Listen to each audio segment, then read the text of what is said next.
Wabarakatuh. Hari ini kita akan melanjutkan perkuliahan pada mata kuliah PPM ya, pengenalan pengantar pembelajaran mesin. Hari ini akan diisi oleh Mas Reski dari Tokopedia. Mungkin teman-teman di sini juga online. Mungkin untuk minggu depan kita akan masuk kampus, tapi juga akan menggunakan Zoom. Baik, silakan Mas Reski untuk bisa memulai. Oke, thank you Mas Rizal. Saya izin share screen dulu ya.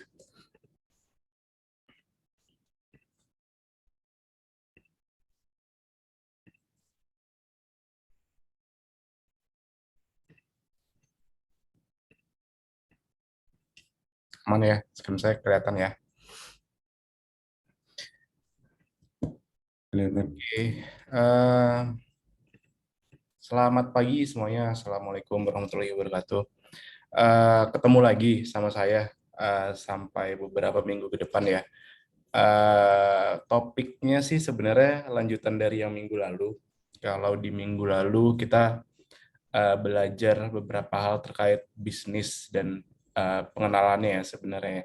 Gimana sih machine learning itu digunakan di dunia bisnis, gimana cara kita nyambungin sampai kita bisa improve mungkin matrix target yang mau kita naikkan, atau kita kemarin belajar banyak ya terkait bisnis matrix ya, kayak kalau di sales kita ngejar transaction dan revenue misalkan, atau kalau di marketing kita mungkin ngejar kayak conversion sama minimalisir cost-nya juga, dan lain sebagainya. Kita udah ngebahas banyak hal minggu lalu. Nah, mungkin materi kedua ini lanjutannya terkait data cleaning, terus data pre-processing, dan juga modeling. Gimana kita ngelakukan ini di real world industry sebenarnya. Dan sebenarnya kayak challenge apa aja yang biasa paling sering kita temuin. Karena sebenarnya saya yakin teman-teman udah belajar di materi-materi awal ya. Kalau misalkan datanya banyak yang nul harus diapain, terus kalau distribusinya nggak normal harus diapain, terus juga teman-teman juga udah belajar kayak modeling beberapa algoritma itu uh, pakai algoritma apa saja, terus kayak bahkan teman-teman belajar matematik behind it ya, di belakangnya seperti apa. Nah, di sini saya mohon maaf saya nggak nyiapin materi yang terlalu teknis buat hari ini karena keterbatasan waktu juga dari saya. Jadi jadi yang mau disampaikan sebenarnya adalah yang tadi saya sampaikan, kayak ada challenge yang biasa ditemukan apa aja sih sebenarnya. Terus juga misalkan tips and triknya gimana cara menanggulanginya. Kalau misalkan kita nggak menanggulanginya, sebenarnya apa sih yang bakal terjadi di model kita nantinya atau di eksperimen kita nantinya, itu bakal kita bahas pelan-pelan ya. Nah, ini di materi kedua. Kalau teman-teman ingat kayak di materi pertama, kita nanti minggu depan, modelingnya mungkin nggak bakal terlalu detail di hari ini. Saya bakal split kedua sesi, kayak challenge terkait modelingnya. Jadi karena ini materinya masih cukup general juga terkait data cleaning dan data pre-processing, teman-teman juga udah belajar, nggak bakal, bahkan nggak ada hands on sama sekali di hari ini. Semoga nanti di minggu depan ya di modeling part 2 sama kita belajar mungkin teknik-teknik analisis atau kayak ngejelasin ke bisnis yang di bagian yang nomor 3 ini. Kalau teman-teman ngelihat ya di bagian yang ini, semoga nanti kita bisa lebih deep lagi buat ngejelasinnya, hands on-nya juga. Teman-teman bisa kayak brainstorm bareng-bareng nanti, kira-kira oh dari model ini kita impact-nya seberapa besar ya, itu nanti bakal bisa ketahuan ya. Jadi hari ini kita fokusnya di poin nomor 2 dulu terkait data preprocessing, cleaning, dan modeling buat part 1. Oke, langsung aja. Outline-nya sendiri ya cuma 3 ini aja. Slide-nya nggak banyak sebenarnya, slide utamanya. Kalau teman-teman mau ngelihat slide-nya, harusnya Mas Rizal udah nge-share ya Mas ya, link buat ini ya. Sudah. Oke, saya udah ngedrop ini kemarin buat materi hari ini. Jadi kalau misalkan ada teman-teman yang mungkin ada ketinggalan atau apa, atau mau di-review ulang nanti mungkin setelah sesi ini, itu monggo banget. Nanti di akhir kita bakal ada sesi Q&A kayak biasa aja ya. Itu aja, sebentar. Oke, cara penyampaiannya mungkin ini aja ya, kita santai aja ya. Kalau misalkan kalau dari teman-teman mahasiswa ada yang mau ditanyakan di tengah-tengah sesi, itu monggo banget ditanyakan langsung aja. Boleh raise hand atau lewat chat. Nanti kita bahas bareng-bareng ya. Kita bikin sesinya semoga bisa mengalir kayak minggu lalu ya, ketika saya datang ke kelasnya ya. Semoga teman-teman nggak berkeliaran walaupun materinya online, dan ya keep fokus aja hari ini ya. Nah, yang pertama saya langsung masuk subtopiknya aja ya, terkait challenge apa aja sih sebenarnya yang ada di data cleaning ya. Sebelum lanjut ke sini, selain dari 3 topik ini, nanti mungkin di akhir saya juga bakal ada satu appendix kalau teman-teman ngelihat di slide-nya. Appendix-nya itu terkait how to EDA sebenarnya, gimana cara melakukan exploratory data analysis dari awal sampai akhir ya. Kayak refresher aja, kalau misalkan teman-teman ingat kayak diagram yang ini dari awal sampai akhir ya. Di sini kan ada beberapa part terkait data understanding, di mana biasanya sebelum kita melakukan data cleaning, data preprocessing, ataupun bahkan kayak fitur selection, bahkan kita kan harus paham dulu ya, data kita itu wujudnya seperti apa, kondisinya seperti apa. Misalkan ada data yang nol atau kosong, itu harus kita apain, itu kan kita harus tahu, dan pasti banyak pertimbangannya ya. Di sini di bagian appendix ini, kalau ada waktu nanti mungkin di akhir bakal kita bahas ya, ngejelasin sih kayak step by step-nya itu kayak gimana dari case study kita yang kita pelajarin minggu lalu ya. Kalau teman-teman ingat kan case study-nya, transaksi kita turun, terus mungkin gara-gara performance dari promo push notification turun, lalu mungkin salah satu solusinya kita bikin kayak propensity models. Kalau teman-teman ingat ya, apakah seorang customer ini kayak bakal beli atau enggak nih ke produk kita, atau bakal ngerespons campaign dari promonya apa enggak, kayak gitu-gitu.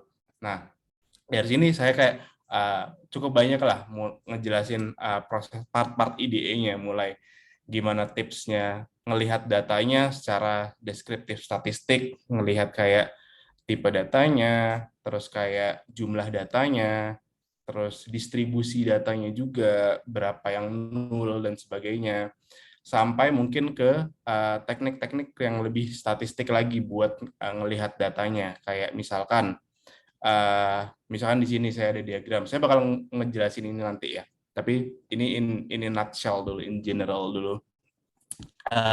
Data itu ketika teman-teman belajar eksplorasi data kan ada namanya analisis univariate, yaitu kayak analisisnya di satu fitur, masing-masing satu fitur aja, atau apakah kita kayak ngelihat beberapa fitur sekaligus, gimana sih korelasi antara fitur A dan fitur B, ya kan. Teman-teman udah belajar di fitur selection kayak gimana cara pengujian chi-square atau Pearson correlation juga, kalau saya nggak salah ingat.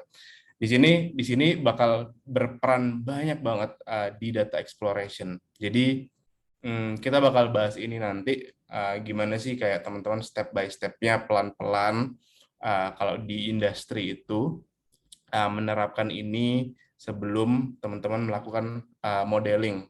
Kenapa? Karena ini sebenarnya penting sekali. Karena kalau misalkan teman-teman datanya nggak paham datanya dan nggak tahu datanya harus diapain, biasanya output dari datanya sendiri itu nanti bakal kurang bagus biasanya. Kalau teman-teman tahu mungkin ada konsep yang namanya GIGO, garbage in, garbage out. Kalau datanya itu jelek, pasti outputnya itu jelek juga.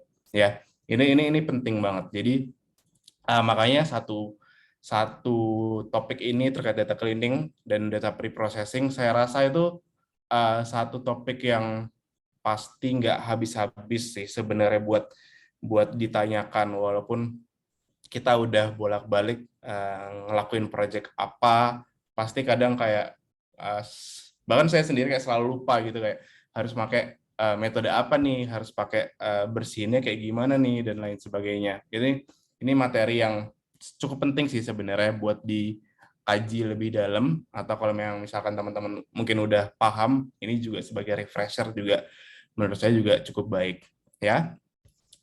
Sampai terakhir paling gimana cara kita kayak gimana cara kita kayak ngelihat kalau misalkan data kita ternyata sedikit banget, gimana cara kita nge-handle itu di data kita sebelum kita masuk modeling. Jadi cukup banyak di sini appendix-nya. Tapi saya izin balik lagi ya ke materi utama kita terkait challenge apa aja sih yang sebenarnya kita sering ketemu di data cleaning, data pre-processing, dan modeling. Ya. Nah, di sini karena saya nggak nyiapin terlalu banyak ini ya, terlalu banyak hands-on buat sesi kedua ini, saya harap mungkin teman-teman dari mahasiswa mungkin kalau ada waktu lowong, ada waktu longgar, boleh banget dicoba penerapannya di apa ya, di proyeknya teman-teman masing-masing, atau kalau misalkan lagi ada not sure ya, lagi ada final project yang dikerjain, ini boleh diterapkan. Atau mungkin kalau ada not sure, kalau ada yang ngambil skripsi juga, ini juga boleh banget diterapkan ya. Sedikit refresher aja yang teman-teman udah pelajarin terkait data cleaning. Problemnya banyak sekali ya sebenarnya ya, kalau saya ngelihat slide-nya dari Mas Rizal. Sini saya hanya summarize ada 4 problem dulu yang mungkin cukup sering dihadapin ya.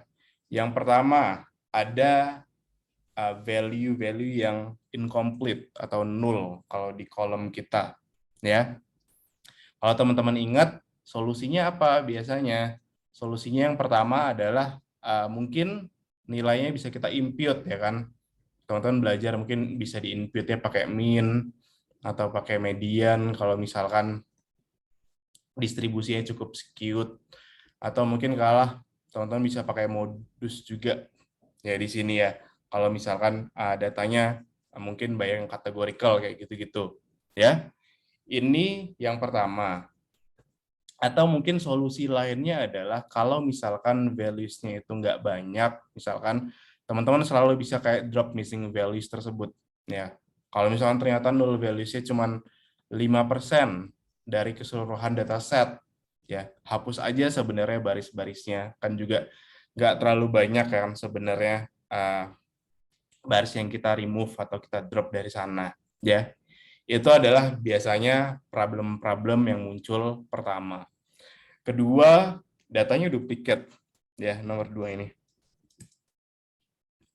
Ketika teman-teman ketemu data-data duplikat itu, teman-teman selalu bisa ngedrop duplikat karena sebenarnya nggak banyak hal yang berguna ketika teman-teman mempunyai duplikat data di di datanya teman-teman. Malah itu cukup berbahaya karena kalau misalkan data duplikat itu ternyata ketemu setelah teman-teman nge-split antara data train dan data test misalkan, dan ternyata data duplikatnya ada di data train sekaligus ada di data test juga, ternyata itu kan cukup bahaya karena nanti eksperimennya teman-teman, modelnya teman-teman itu nanti jadinya nggak valid ya.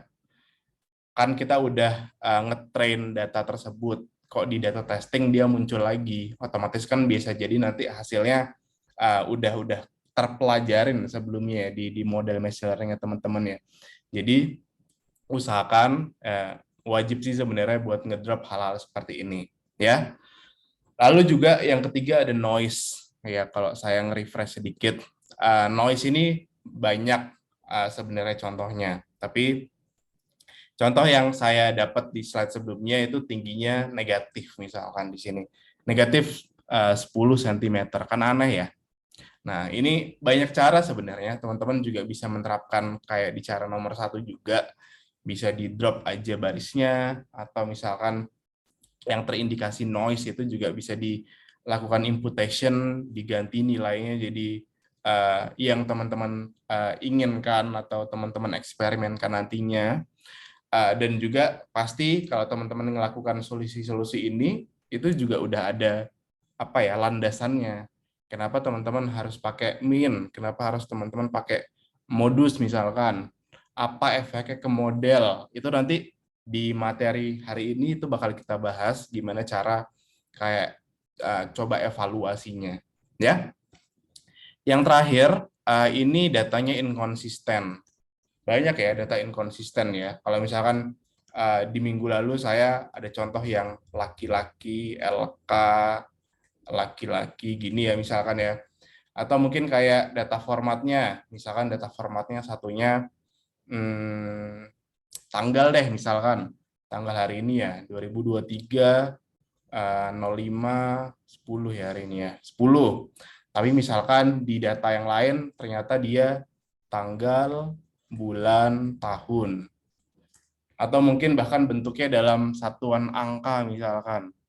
Kayak misalkan 100 misalkan.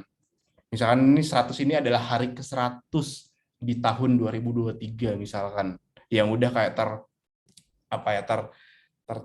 tergenerate numbernya gitu, hari ke-100 di tahun 2023. Instead of kita pakai yang kayak date, kayak bentuk pertama ini, atau date yang kayak bentuk kedua ini. Jadi ketika teman-teman menemukan kayak data inkonsistensi seperti ini, teman-teman harus nge-standardize formatnya, ya, harus bisa di-resolve konfliknya, ya.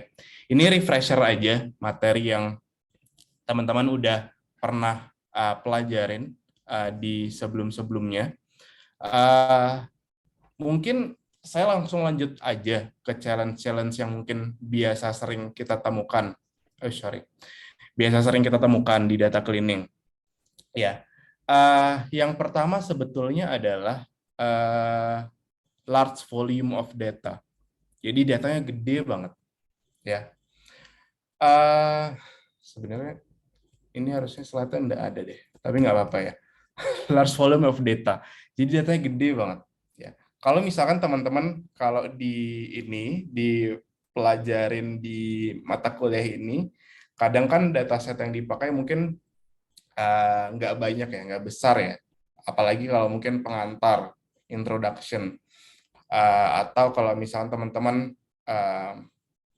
belajar atau cari data sendiri, misalkan di Kaggle, mau bikin proyek machine learning sendiri, atau ngerjain kompetisi yang kecil lah, minim lah di Kaggle misalkan. Teman-teman biasanya kan pakai datanya itu dalam ukuran data yang mungkin nggak besar ya, yang kecil sekali. Bisa jadi kayak nggak sampai 10 megabytes misalkan. Tapi yang selalu kejadian di real world industry adalah datanya gede banget. Datanya gede banget. Apalagi kalau kita berurusan dengan model-model yang lebih kompleks, yang punya log yang banyak sekali. Contohnya apa? Contohnya kayak gini deh. Contohnya kayak use case-nya itu yang kayak saya kerjakan misalkan kalau di Gojek misalkan. Mana ya slide-nya? Sorry. Yang ini misalkan ketika teman-teman saya sempat ngejelasin ya Maps SD Core platform minggu lalu ya. Kayak apa aja mungkin contoh-contoh produk atau project yang dikerjakan dari tim Maps misalkan. Salah satunya adalah ini, location search misalkan. Dari Starbucks-nya di Panglima Sudirman ke Philcom UB misalkan. Nah, ini kan ngumpulin datanya kan kita harus ngelihat data historical ya.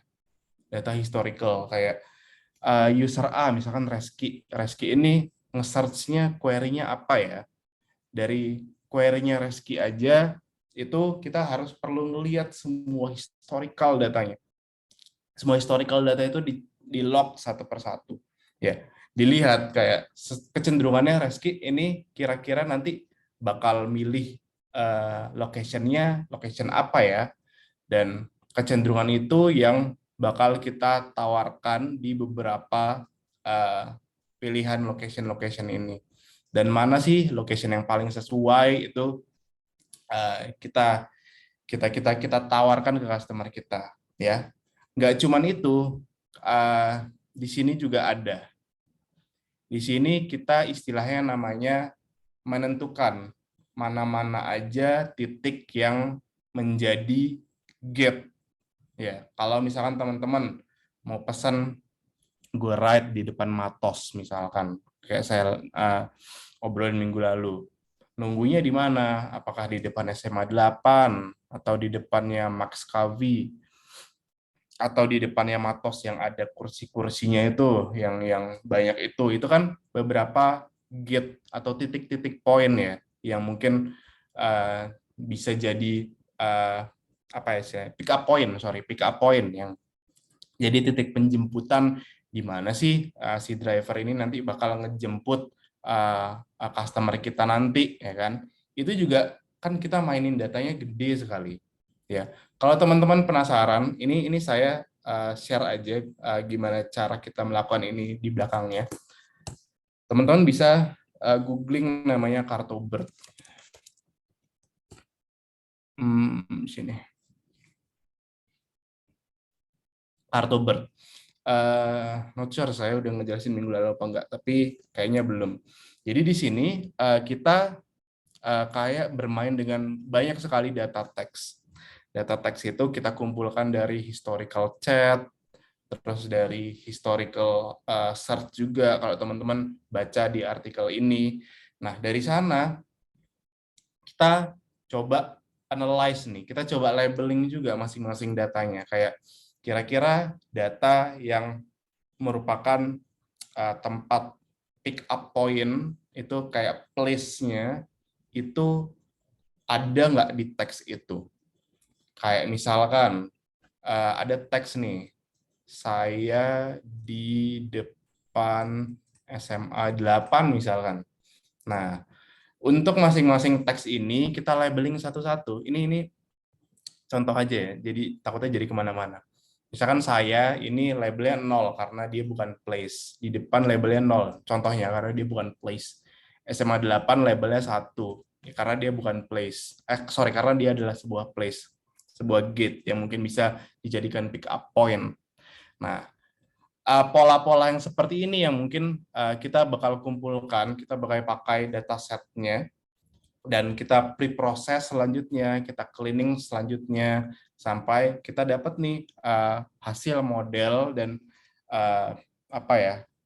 list of places yang mungkin bisa kita pakai sebagai pick up point atau drop off point misalkan di maps kita. Nah, teman-teman pasti kebayang dong kayak ketika kita main teks di chat kan pasti banyak ya. Kayak dalam satu transaksi order aja, ketika teman-teman misalkan pesen GoFood atau pesen apa, kan teksnya kan banyak banget ya dalam satu transaksi aja. Itu baru 1 hari.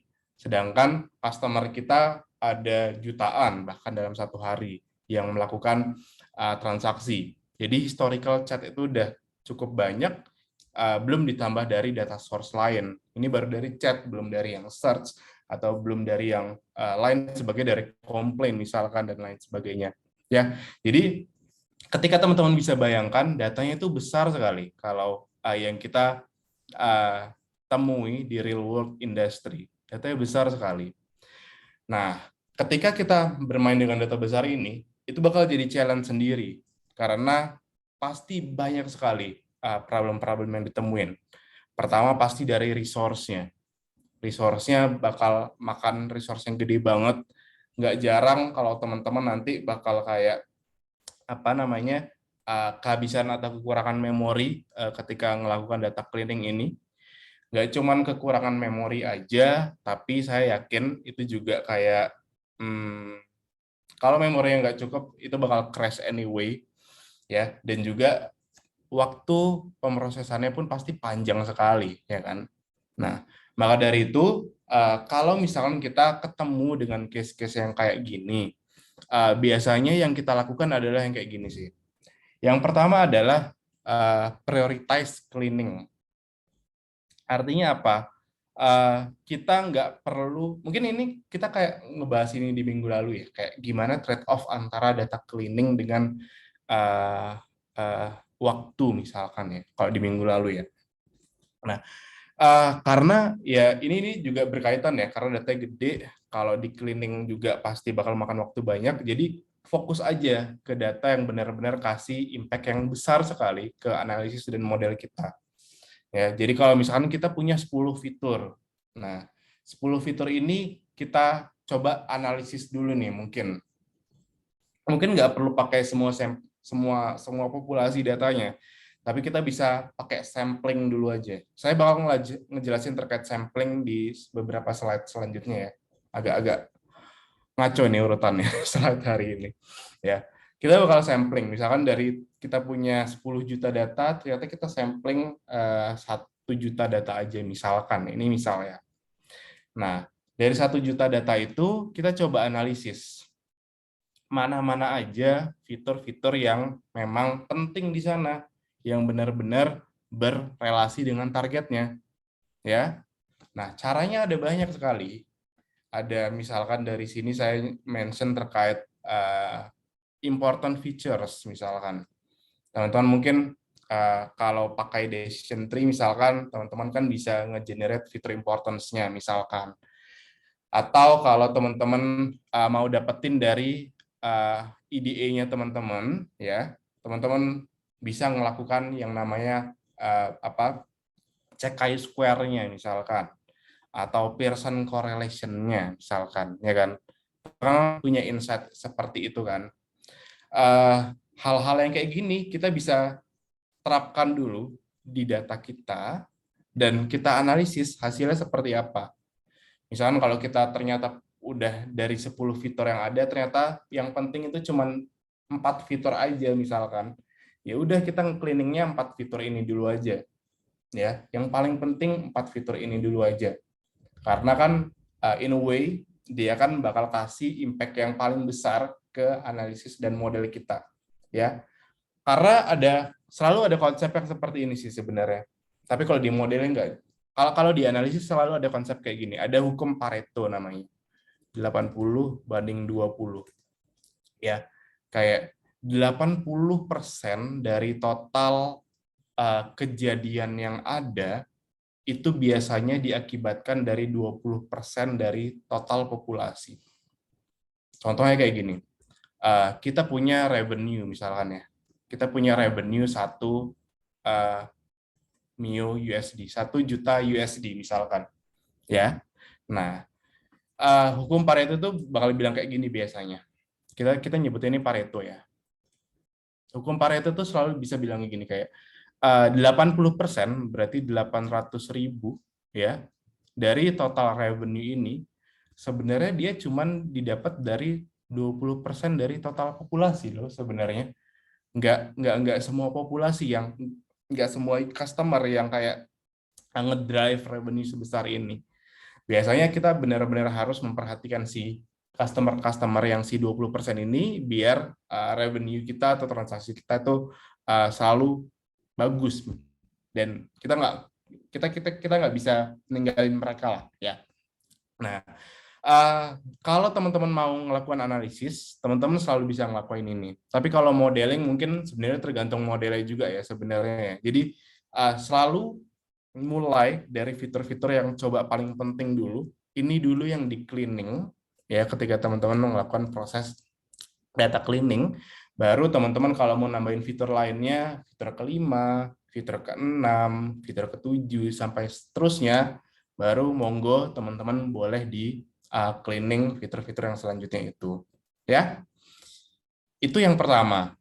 Nah, Kalau teman-teman penasaran, kayak sebenarnya saya sebelumnya sempat nge-mention ya, kayak dapat ini dari IDE itu caranya gimana. Nah, saya sempat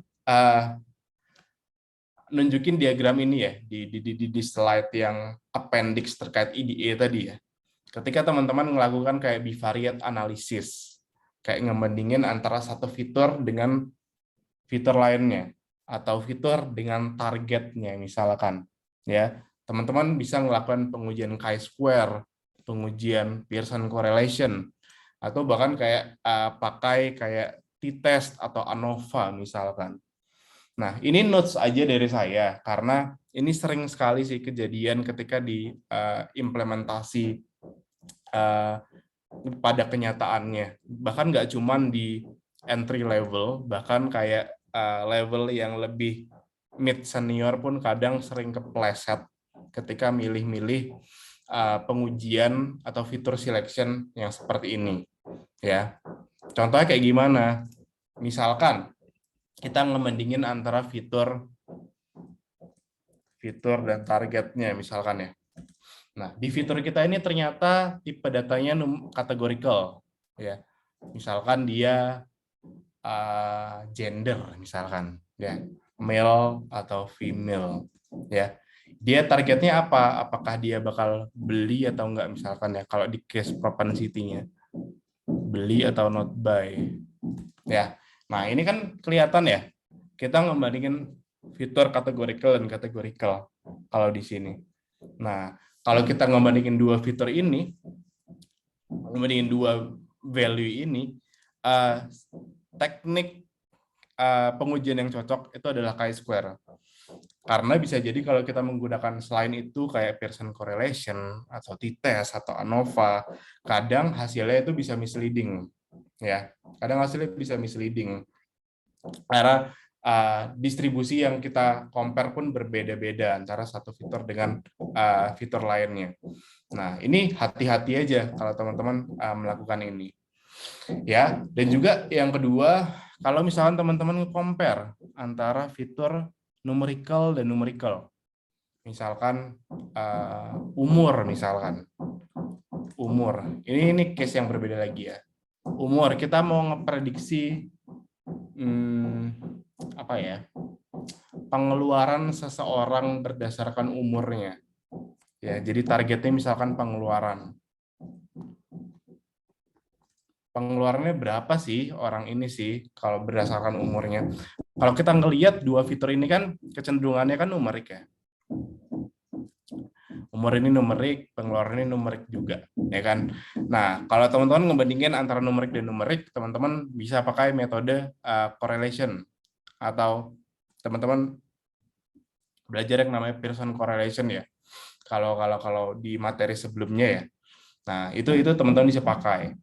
Atau kalau ketika teman-teman nge-compare antara fitur yang numerical dengan kategorikal misalkan. Nah, ini pengujiannya beda lagi. Teman-teman bisa pakai z-test kalau mungkin sampelnya lebih sedikit, atau t-test kalau sampelnya lebih banyak, atau bahkan bisa pakai ANOVA ketika targetnya nggak binary misalkan. Jadi targetnya kelasnya ada 3 atau 4 misalkan. Ya, itu teman-teman bisa pakai ANOVA buat melakukan pengujiannya. Kira-kira mana ya fitur-fitur yang cukup kelihatan ketara, cukup penting atau signifikan, itu mana ya? Kalau misalkan teman-teman belajar di Pearson correlation kan, misalnya contoh paling gampangnya ya, korelasi yang cukup tinggi kan itu apa ya? Pasti ketika satu fiturnya naik, pasti biasanya sih targetnya juga naik ya kan. Atau ketika fiturnya turun, targetnya pun juga turun. Kayak gitu-gitu. Jadi kayak korelasi antara satu fitur ke targetnya kan tinggi. Nah, itu yang mungkin bisa jadi landasan kita. Gimana cara kita menentukan fitur-fitur mana dulu yang kita cleaning. Kita harus nge-prioritize itu berdasarkan IDE yang mungkin kita punya dari sana. Ya, saya lanjut dulu ya, mungkin sebelum saya pause ya, buat selanjutnya. Yang kedua adalah parallel processing. Ya, ini penting sekali sebenarnya. Ketika mungkin teman-teman mau lebih detail dan misalkan ternyata ketemu challenge ini di project-nya teman-teman, coba consider buat pakai parallel processing. Ya, di sini saya kasih contoh sedikit aja sih, pakai Dust namanya.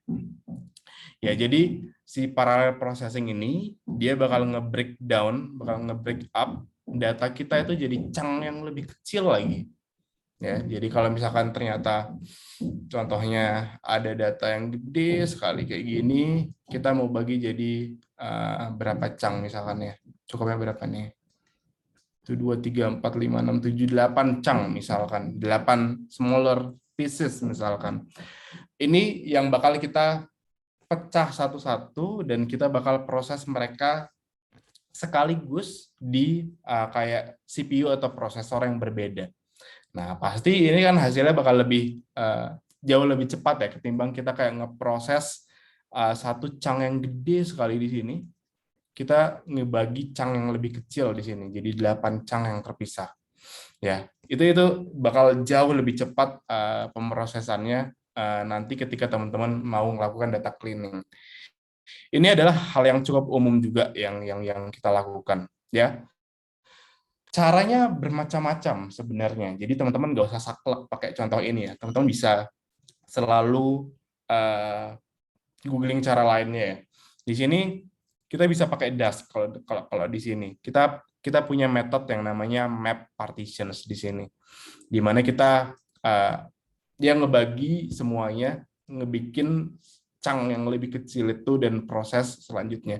Atau kalau misalkan teman-teman familiar dengan multi threadingnya, misalkan di Python itu juga boleh. Atau kalau misalkan mau pakai yang lebih kompleks, mungkin misalkan kalau mau pakai PySpark misalkan, ada beberapa metode di PySpark yang mungkin kalau teman-teman mau lebih explore ya, ada metode-metode di PySpark yang lebih memudahkan kita kalau misalkan kita mau melakukan kayak data wrangling, kayak misalkan kayak ngeproses dari bentuk data satu ke bentuk data lainnya dalam lebih cepat, itu juga selalu bisa kita lakukan ya. Jadi selalu lakukan parallel processing di datanya teman-teman kalau ternyata teman-teman ketemu datanya gede ya. Nah, kalau di sini teman-teman ngelihatnya gampang ya. Kalau baca, sorry, mana tadi? Kalau ngebaca code ini cukup simpel ya. Kita kayak nge-read datanya di sini ada data.csv, terus kita nge-define ada function ya di sini namanya clean data. Di sini simply kita kayak cuman melakukan operasi strip, kayak ngilangin kayak mungkin white space atau spasi di string yang kita punya misalkan. Lalu semua itu kita bisa apply function tersebut ya, dan kita bisa memproses chunk yang kecil tersebut secara paralel dengan menggunakan method map partition yang ini ya, gitu. Selanjutnya kita bisa pakai sampel data. Ini yang saya mention di awal tadi ya. Jadi instead of teman-teman pakai entire dataset yang banyak sekali ya, teman-teman selalu bisa kayak menggunakan sampel data yang lebih kecil, yang mana harapannya si sampel data itu sebenarnya udah cukup merepresentasikan keseluruhan dataset ya. Jadi kalau teman-teman yang paham statistik, jadi kalau di data science atau di machine learning itu sebenarnya banyak konsep statistik kan sebenarnya. Nah, di sini harapannya sih semua kayak mulai dari kayak distribusinya atau ketika kita melakukan uji coba, harapannya sih si sampel data ini udah bisa ngerepresentasi si entire dataset ini. Dataset yang keseluruhan yang besar sekali. Ya. Nah, teman-teman bisa start dari sampel data. Kalau misalkan memang ternyata ada waktu dan ada resource dan ada ya waktu dan resource sebenarnya in a way, teman-teman bisa ngelanjutin untuk melakukan data cleaning di full datasetnya. Kalau memang misalkan teman-teman masih ada keraguan nih dengan menggunakan sampel data ini cukup nggak ya kira-kira ya. Tapi biasanya udah cukup sih sebenarnya sih. Nah, terutama untuk data-data yang sifatnya cukup linear ya, biasanya data-data yang sifatnya cukup linear.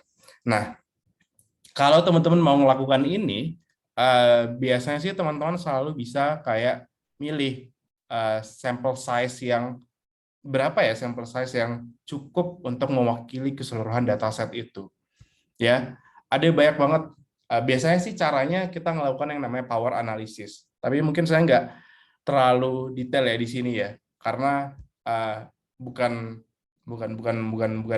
bukan teorinya juga menurut saya terkait statistik ini yang dijelasin di mata kuliah ini.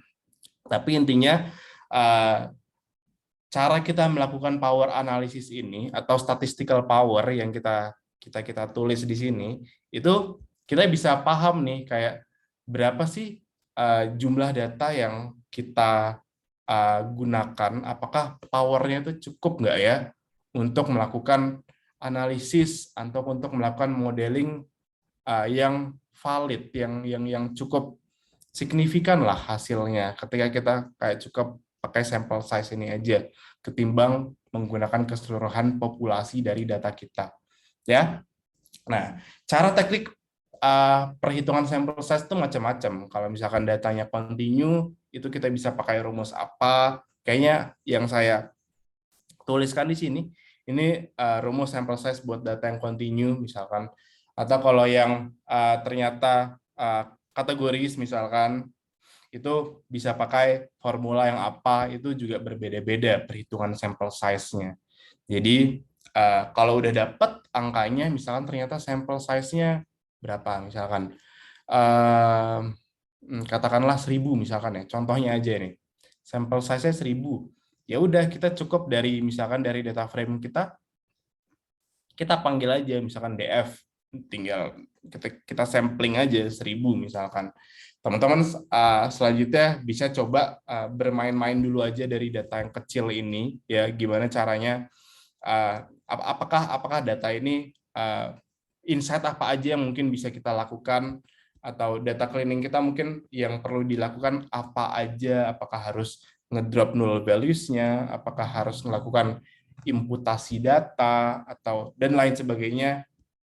Ini bisa banget untuk dilakukan ya. Yang terakhir sebenarnya nggak kalah penting adalah dokumentasi sebenarnya. Ini penting sekali, ini wajib sekali sih sebenarnya. Nge-provide dokumentasi yang jelas itu penting untuk agar proyek itu tuh bisa lebih direproduce dengan lebih mudah.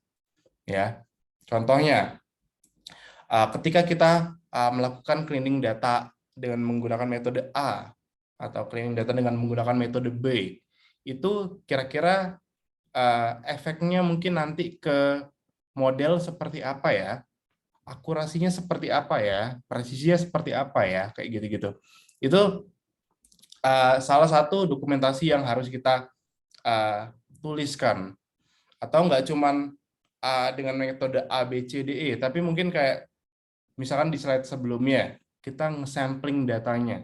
Sampling datanya pakai metode apa ya, dan kayak berapa ya sebenarnya jumlah data yang akhirnya kita sampling, dan apakah itu udah cukup representatif belum ke total populasinya. Ya, kalau memang ternyata sudah, kita list down itu semua, dan kita bisa selalu nge-reproduce project kita kapan saja sebenarnya secara konsisten. Ya, jadi ini make sure data kita itu lebih konsisten. Ya, saya bakal nge-pause sedikit ya sebelum lebih jauh penyampaian dari saya. Kalau memang misalkan dari teman-teman ada pertanyaan, monggo ya ditanyakan ya. Open mic, boleh lewat chat, apapun ya. Silakan teman-teman kalau ada yang mau ingin ditanyakan.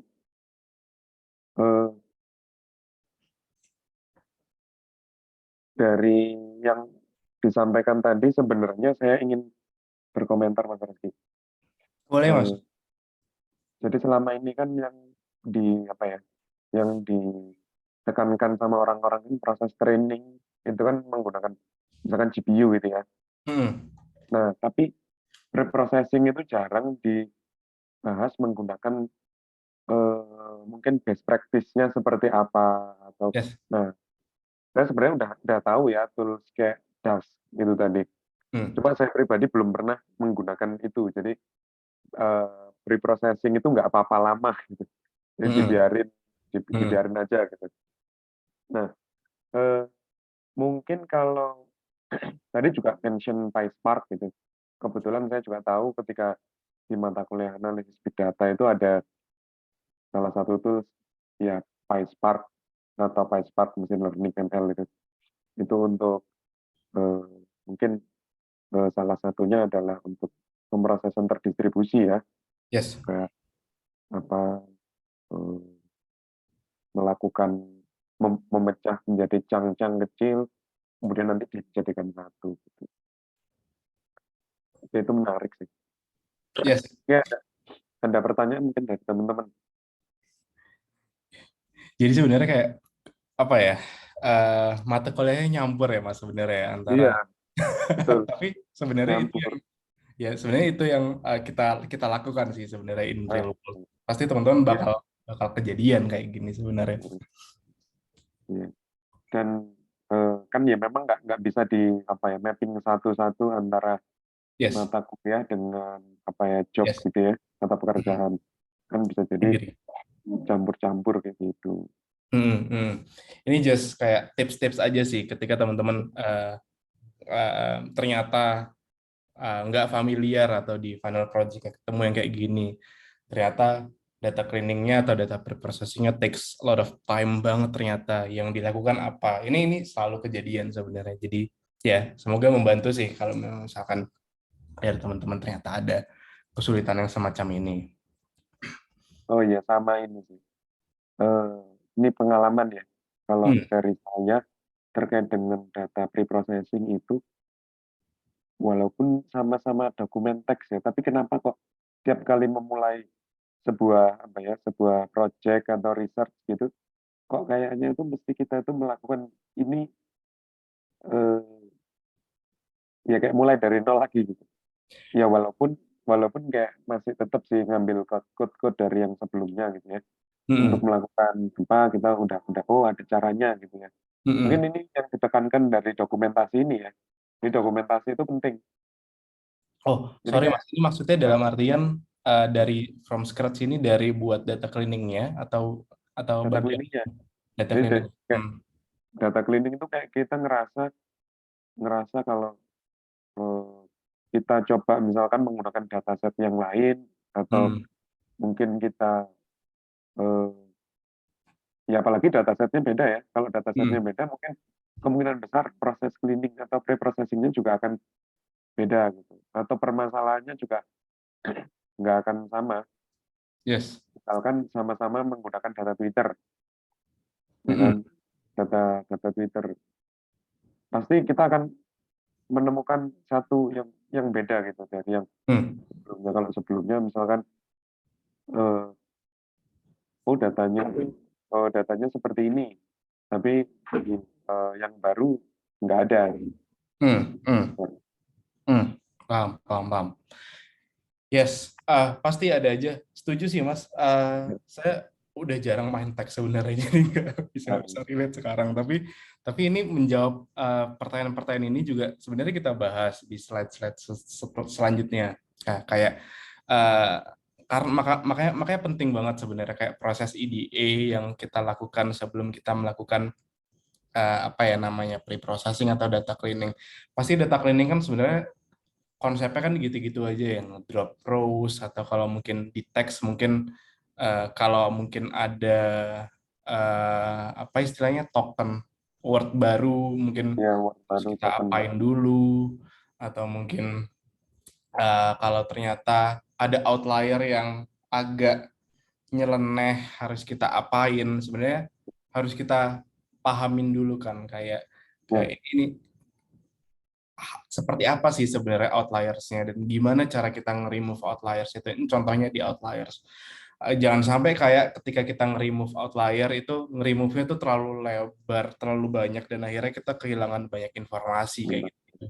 Jadi penting banget kayak teman-teman pahamin datanya dulu sebelum kayak ngelakuin cleaning atau pre-processing, sebelum biar nggak banyak data terbuang, biar datanya itu benar-benar optimal lah ketika kita melakukan modeling nantinya gitu. Kita bakal bahas itu di next slide. Tuh. Gimana Oh dari? iya, Monggo Mas. saya nggak bisa join sampai jam 9, kayak nanti setengah 9 tuh eh, perlu ini, mau ada pengambilan dataset di Oh, Batu. monggo Mas, Terus nggak apa-apa. akan di record nanti, ada dibantu sama teman-teman. Siap. Oke. Thank you Mas. Ya, saya lanjut dulu mungkin ya. Dari teman-teman mahasiswa, ada pertanyaan dulu nggak mungkin? Sebelum lebih lanjut, lebih dalam lagi. Hari ini materinya nggak banyak sih. Kita lanjut ya. Nah, yang kedua, data incomplete.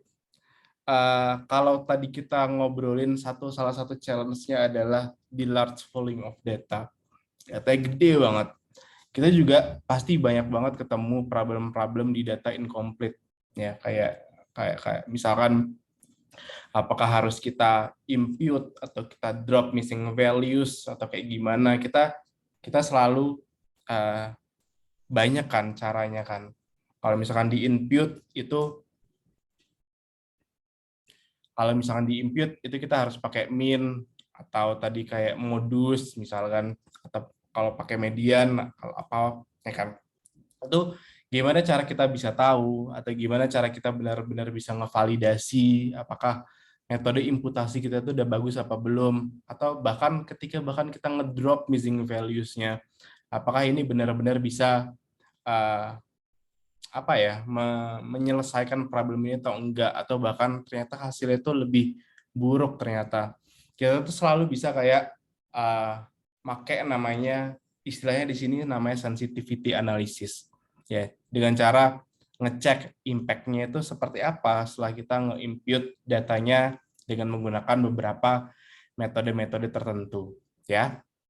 Nah, di sini pasti banyak banget ya cara step by step cara imputasi ya. Misalkan teman-teman harus pakai min tadi, apakah itu udah cocok apa belum? Atau pakai modus itu udah cocok apa belum? Tujuannya apa? Biar kita tahu bahwa tujuannya adalah datanya biar nggak bias atau ada incorrect data gara-gara kesalahan teknik imputasi yang kita lakukan. Ya, kalau datanya salah kan pasti nanti outputnya juga salah kan. Kayak tadi saya sempat nge-mention istilahnya GIGO, garbage in, garbage out. Kalau yang inputnya salah, outputnya pun jadi salah. Jadi teman-teman mungkin fokusnya jangan terlalu fokus ke model atau kayak apa ya istilahnya ya, algoritma yang teman-teman gunakan, kayak misalkan harus pakai KNN, harus pakai decision tree, harus pakai SVM yang mungkin dipelajarin. Tapi sebenarnya kalau misalkan teman-teman lagi di sebuah data science project, machine learning project, fokuslah lebih ke datanya itu sendiri. Ya, fokus lebih ke datanya itu sendiri. Gimana datanya itu bisa lebih bersih dan diproses lebih baik dan punya fitur yang lebih relevan. Ya, step by stepnya gimana kalau cara ngebuktikan si imputasi ini udah bagus apa belum? Caranya adalah yang pertama, kita bisa ya input aja datanya, ya. Kalau teman-teman pakai dari scikit-learn misalkan, ya di sini saya ngejelasin code-nya sedikit aja. Di sini ada yang namanya simple imputer, mungkin yang pernah dipakai juga. Nah, dari simple imputer itu kan strateginya macam-macam ya. Mungkin bisa pakai min, atau bisa pakai modus di sini, ya namanya most frequent, kayak gitu-gitu. Ya. Nah, teman-teman selalu bisa impute missing value-nya apakah pakai min, apakah pakai modus, kayak gitu-gitu. Ya. Kalau misalkan ternyata udah di-impute, teman-teman bisa selalu evaluasi. Evaluasinya caranya gimana? Biasanya ada 2 yang biasa dilakukan. Yang pertama, mungkin teman-teman bisa langsung aja ke lakukan modelingnya. Ya, teman-teman udah belajar beberapa algoritma ya. Ada KNN, Decision Tree, SVM. Di sini saya pakai logistic regression, contohnya di sini. Ya, di sini saya pakai logistic regression. Langsung pakai package dari scikit-learn aja ya. Saya enggak from scratch. Ya mungkin kayak teman-teman pelajarin mathematics behind it kayak gimana. Nah, di sini ya biasa aja kita define modelnya, kita fit modelnya masing-masing, kita prediksi, dan kita lihat evaluasinya berapa. Contohnya akurasi dulu deh. Kalau misalkan teman-teman belum terlalu banyak atau belum terlalu deep terkait model evaluation, contohnya akurasi deh. Kayak seberapa akurat ya sebenarnya model ini ya, berapa jumlah yang benar dibandingkan dengan yang keseluruhan total datanya contohnya ya. Jadi kayak akurasi ketika kita menggunakan modus itu berapa, akurasi ketika kita menggunakan min itu berapa, ya kan? Kita selalu bisa hitung itu dan kita evaluasi lah bagus yang mana. Sorry ini typo ya. Nah, nggak cuman ngelihat hasil dari modelnya, tapi kita juga bisa menggunakan teknik statistik ya. Kita bisa pakai ANOVA atau pakai t-test ya. Nah, contohnya di sini maksudnya kayak gimana sih? Maksudnya adalah ketika kita udah punya 2 data frame nih contohnya. Kita punya 2 data yang berbeda. Data pertama adalah hasil imputasi dengan menggunakan min di sini. Ya. Data kedua adalah hasil imputasi dengan menggunakan modus. Ya. Nah, kita di sini bisa melihat kayak sebenarnya seberapa berbeda sih, seberapa different sih antara teknik imputasi antara min dan modus ini. Ya. Ini kita bisa pakai pengujian ANOVA. Kalau teman-teman mungkin ini mata kuliah yang berbeda lagi ya. Mohon maaf kalau terlalu banyak, tapi pada kenyataannya sebenarnya tips-tips yang kita lakukan itu bisa sampai sedip ini, bisa sampai sedalam ini. Nah, kalau teman-teman mau melakukan pengujian statistik, teman-teman selalu bisa pakai dari scipy.stats ini ya, misalkan ya. Dan cara pemanggilan dari ANOVA itu sendiri bisa pakai metode yang namanya F1way kalau di sini, kalau kita pakai di sini. Nah, di sini bakal ada dua value, ada F value dan P value ya. Mungkin kalau mau gampangnya kita bisa selalu pakai lihat P value-nya aja ya. Kalau misalkan P value-nya cukup kecil, mungkin di bawahnya 0,05 itu cukup signifikan perbedaannya biasanya ya. Kalau misalkan perbedaannya cukup signifikan, berarti hasil antara min dan modus ini itu sebenarnya benar-benar bisa jadi berbeda ya, bisa jadi berbeda antara satu sama lainnya, dan itu harus kita cek lebih detail lagi gimana sih hasilnya dari secara F value, apakah hasilnya tuh masih mirip-mirip atau mungkin apakah kita harus lakukan kayak pengujian sebelumnya, kita hitung akurasi dari antara imputasi dengan menggunakan min dan modus ini berapa sih akurasi satu sama lainnya, itu harus kita evaluasi ya. Ini adalah sebenarnya bagian dari eksperimen modeling yang pasti teman-teman lakukan nanti ya. Kayak apakah harus pakai metode data cleaning yang mana, harus pakai metode data preprocessing yang mana ya. Nah, ini juga sering banget sebenarnya jadi common mistakes yang sering dilakukan, karena saya yakin kayak teknik pengujian statistik atau teknik modeling, atau bahkan kalau teman-teman udah masuk modeling, hyperparameternya pun banyak sekali, itu terminologinya banyak. Nggak cuma teman-teman yang kepleset ketika belajar ini dan bingung dengan terminologinya yang banyak sekali itu, tapi biasanya pun yang sering terjun ke sini pun juga sering banget kepleset dari semua itu ketika kita kayak melakukan eksperimen. Nah, tapi make sure aja ketika teman-teman melakukan eksperimen itu penting, makanya semua ada dokumentasinya kayak di slide yang saya sebelumnya. Ketika pakai pengujian A hasilnya gimana ya, ketika pakai metode B hasilnya gimana ya. Nah, dari sana mungkin nanti kita akhirnya bisa dapat tuh yang paling bagus yang mana, dan akhirnya kita bisa deliver sampai ke analisis akhir atau model yang akhir sampai ke output dari API model kita nanti harus pakai yang mana, itu kita bisa lebih firm lah reason kita kenapa. Ya, itu teknik-teknik yang sering lah kita cukup lakukan, at least dari saya untuk mengevaluasi atau at least tidak untuk milih-milih mana metode data cleaning yang bagus ya. Dan teknik ini sebenarnya nggak cuma dilakukan buat di data cleaning ini ya, tapi kalau misalkan teman-teman mau pakai metode buat sensitivity analysis ini buat kayak ngecek ANOVA, buat ngecek significant difference-nya, atau ngecek kayak di slide sebelumnya, ngitung akurasi atau AUC atau sensitivity-nya, contohnya dari model-model yang teman-teman uji coba, ini bisa selalu dilakukan di proses yang lainnya. Kayak misalkan, mau pakai data transformation, saya punya data transformation pakai log misalkan, log transform misalkan, atau pakai min max normalization misalkan. Bagus yang mana ya? Itu kan juga sebenarnya pasti sebenarnya ada landasannya kan buat memilih ini kan. Tapi kalau misalkan teman-teman kadang nggak yakin nih, oh dari landasannya, oh pakai ini ya. Sebenarnya kalau di compare antara log dan min max ini hasilnya kayak gimana? Itu juga sebenarnya salah satu step-step yang ya kalau mau mau tahu alasan yang lebih detail, lebih deep lagi, teman-teman bisa melakukan pengujian evaluasi seperti ini kayak sensitivity analysis yang saya sampaikan di 2 slide ini ya, kayak gitu. Challenge terakhir terkait data cleaning sebenarnya terkait time constraint. Saya bolak-balik ya ngobrolin time constraint ini ya, tapi sebenarnya ini penting sekali sih time constraint ini. Minggu lalu juga ada yang nanya juga kan sebenarnya kan kalau ada time constraint kayak gimana.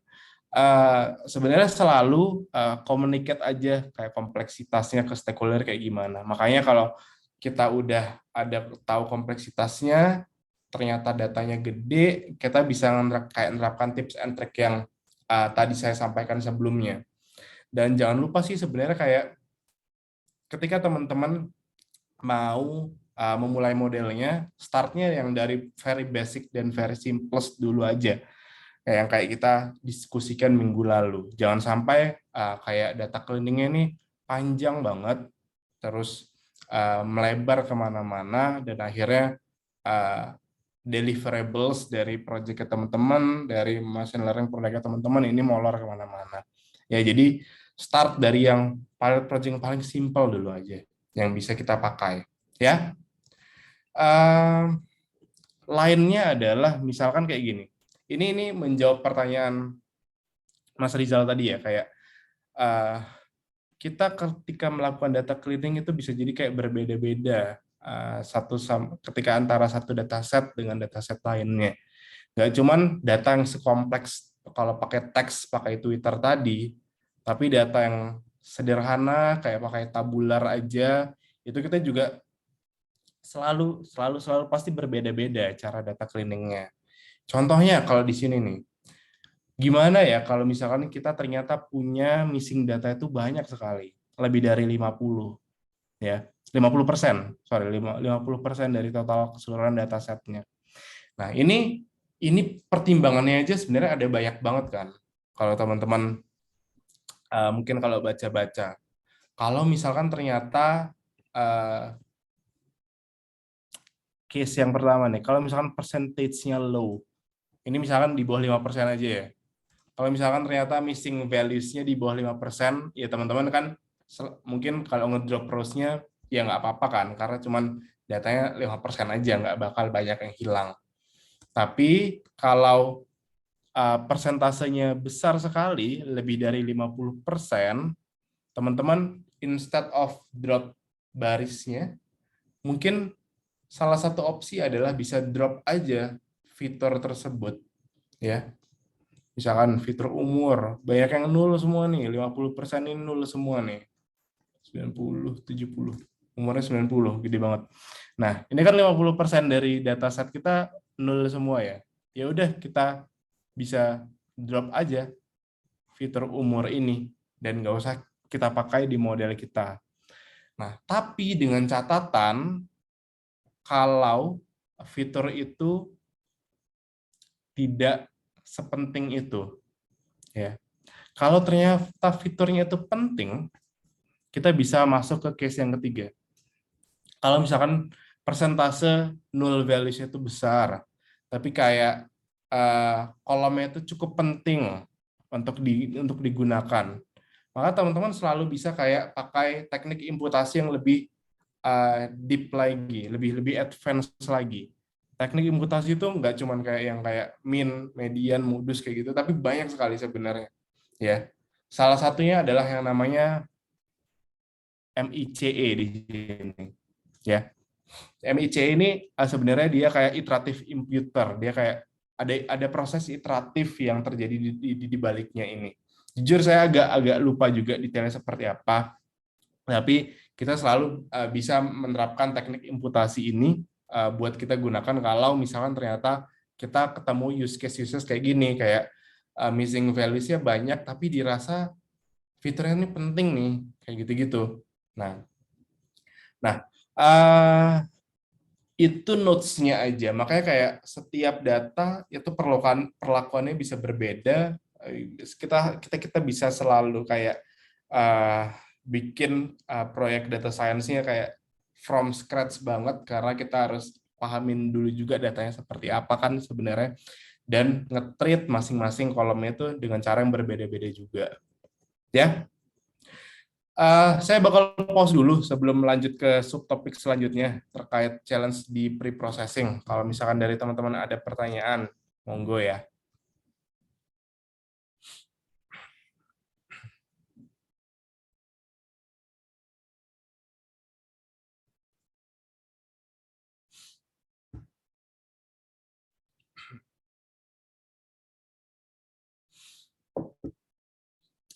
Kalau enggak ada, saya lanjut dulu aja ya.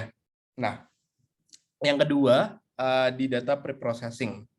Kita masih punya 2 subtopik sih, jadi takutnya nggak mepet banget waktunya. Nah, di data pre-processing ini, teman-teman banyak kenal banyak hal ya di sini ya. Data pre-processing itu bisa kayak normalisasi atau scaling, atau bahkan kayak nge-remove outlier pun juga termasuk di data cleaning dan data pre-processing sebenarnya. Dua hal yang ya beririsan satu sama lain lah ya. Nah, outlier ini kalau teman-teman data yang cukup nyeleneh ya. Kalau misalkan kita punya datanya kayak gini, misalkan data poinnya kayak gini, ternyata dia ada satu data point di sini nih. Nah, ini kan agak nyeleneh ya. Kawanannya teman-temannya di sini, tapi dia data point yang outlier itu di sini. Nah, yang kayak gini-gini, ini cukup perlu dipertimbangkan untuk kita lakukan data pre-processing. Kenapa? Karena ini bisa jadi kayak ngelihat model kita buat jadi overfit. Ya, ini challenging banget sebenarnya kalau remove outlier ini, karena banyak faktor yang harus dipertimbangkan. Ya, apakah si outlier itu, contohnya, yang pertama, apakah si outlier itu benar-benar outlier apa enggak?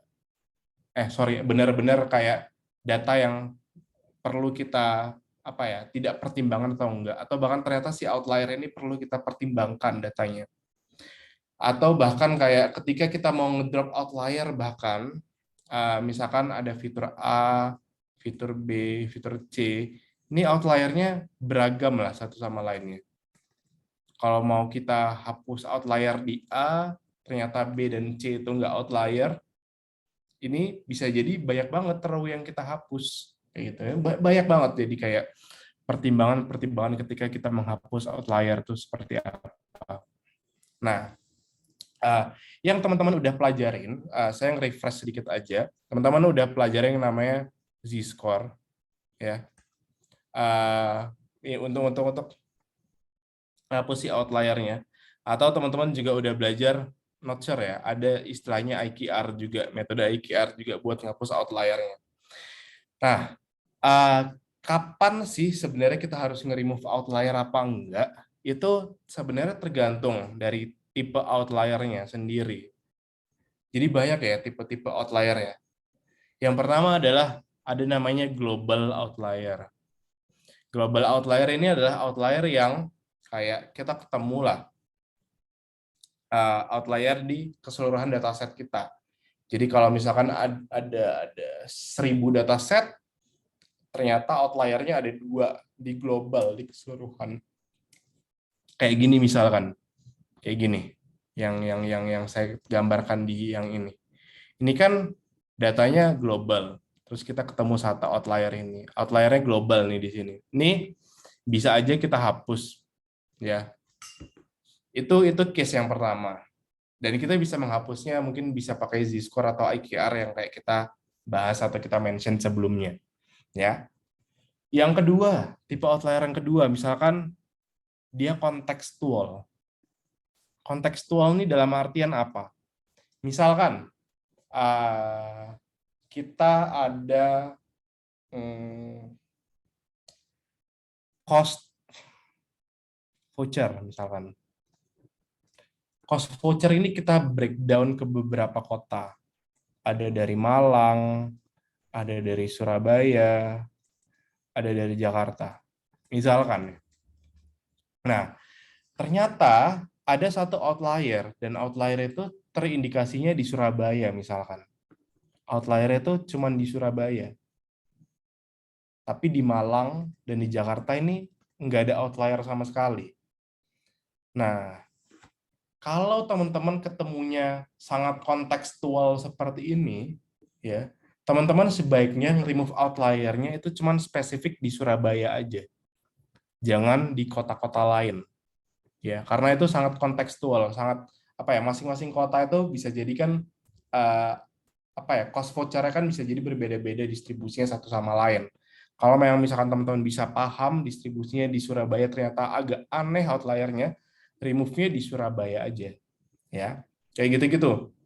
Nah, maka dari itu, gimana cara teman-teman tahu hal-hal kayak gini? Teman-teman pasti butuh EDA kan, exploratory data analysis, kayak seberapa detail, seberapa paham teman-teman akan data yang harus dibersihkan. Jangan serta-merta langsung kayak nembak, oh ya udah kita ada outlier nih, kita remove aja pakai Z-score. Nah, tanpa kita tahu kayak pattern behind it itu seperti apa yang ada di belakangnya. Ya, kalau memang misalkan ada pattern yang lebih menarik kayak ini, tadi outlier di Surabaya, kita kan potensi kita untuk menghilangkan data-data yang berguna itu kan bakal lebih kecil. Dan akhirnya ketika kita mau next ke modeling, kita benar-benar menggunakan data yang sangat optimal untuk menunjang performanya nanti. Ya. Itu yang kedua terkait kontekstual tadi, ya. Yang ketiga adalah kolektif. Nah, kolektif ini biasanya kayak ketika teman-teman bermain dengan langsung banyak fitur misalkan ya. Fitur A, fitur B, fitur C, fitur D. Ternyata outliernya itu dia kombinasi dari beberapa fitur ini. Jadi kita nggak melihat masing-masing fitur itu apakah dia dalam fitur itu distribusinya ada outlier atau enggak. Tapi ternyata outliernya itu terindikasi kalau kita menggabungkan 4 fitur ini antara fitur A, fitur B, fitur C, atau fitur D. Ya. Nah, kalau teman-teman ternyata ketemu insight yang seperti ini, teman-teman hapusnya adalah bisa dihapus outlier di spesifik grup tersebut. Ya. Cara ngedetect grupnya gimana yang outlier tadi? Mungkin misalkan teman-teman bisa pakai teknik clustering. Sorry teman-teman belum belajar ya kalau di clustering ya, tapi mungkin di minggu depan atau 2 minggu lagi teman-teman bakal belajar terkait clustering dan bakal bisa ngelihat atau bisa memetakan nih mana-mana aja ya data yang kayak terindikasi sebenarnya dia normal nih posisinya. Tapi ternyata ada beberapa data point yang nggak normal posisinya. Ada di kayak tadi ya misalkan ya. Misalkan dia ada di sini sendiri. Posisinya nggak normal sendiri nih di sini. Teman-teman mungkin kalau lewat clustering bisa lebih mudah untuk mengkombinasikan 4 fitur ini dan melihat pattern-nya itu seperti apa, apakah dia outlier atau enggak. Nah, kalau misalkan ternyata dia terindikasi outlier, kita bisa nge-remove grup atau segmen cluster ini. Kita drop aja. Apalagi kalau memang ternyata mereka itu kontribusinya itu cukup signifikan ya terhadap model kita ya. Dalam artian dia benar-benar implikasinya ke performa, ke overfitting, atau dua itu sih sebenarnya kayaknya dua itu sih sebenarnya kalau di modeling. Ya teman-teman coba remove grup yang memang terindikasi outlier tersebut dan coba lihat hasil dari performa modelnya nanti teman-teman seperti apa. Ya.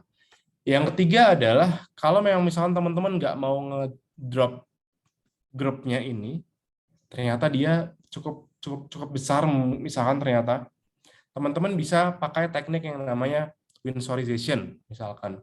Jadi kayak untuk kasus-kasus outlier yang cukup ekstrim sekali, teman-teman bisa kayak ganti value-nya jadi value kayak upper bound atau lower bound yang teman-teman set threshold-nya. Contohnya teman-teman punya range value yang cukup normalnya ada di antara 0 sampai 1 juta misalkan ya. Nah, ternyata di fiturnya teman-teman punya value di fiturnya itu sampai 50 juta. Ini kan outlier banget ya. Nah, mungkin teman bisa instead of dihapus, mungkin karena kalau dihapus ini bakal mengakibatkan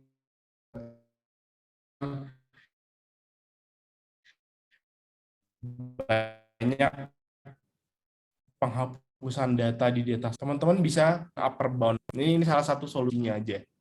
Nah, misalkan upper value-nya teman-teman bisa replace ini jadi 1 juta.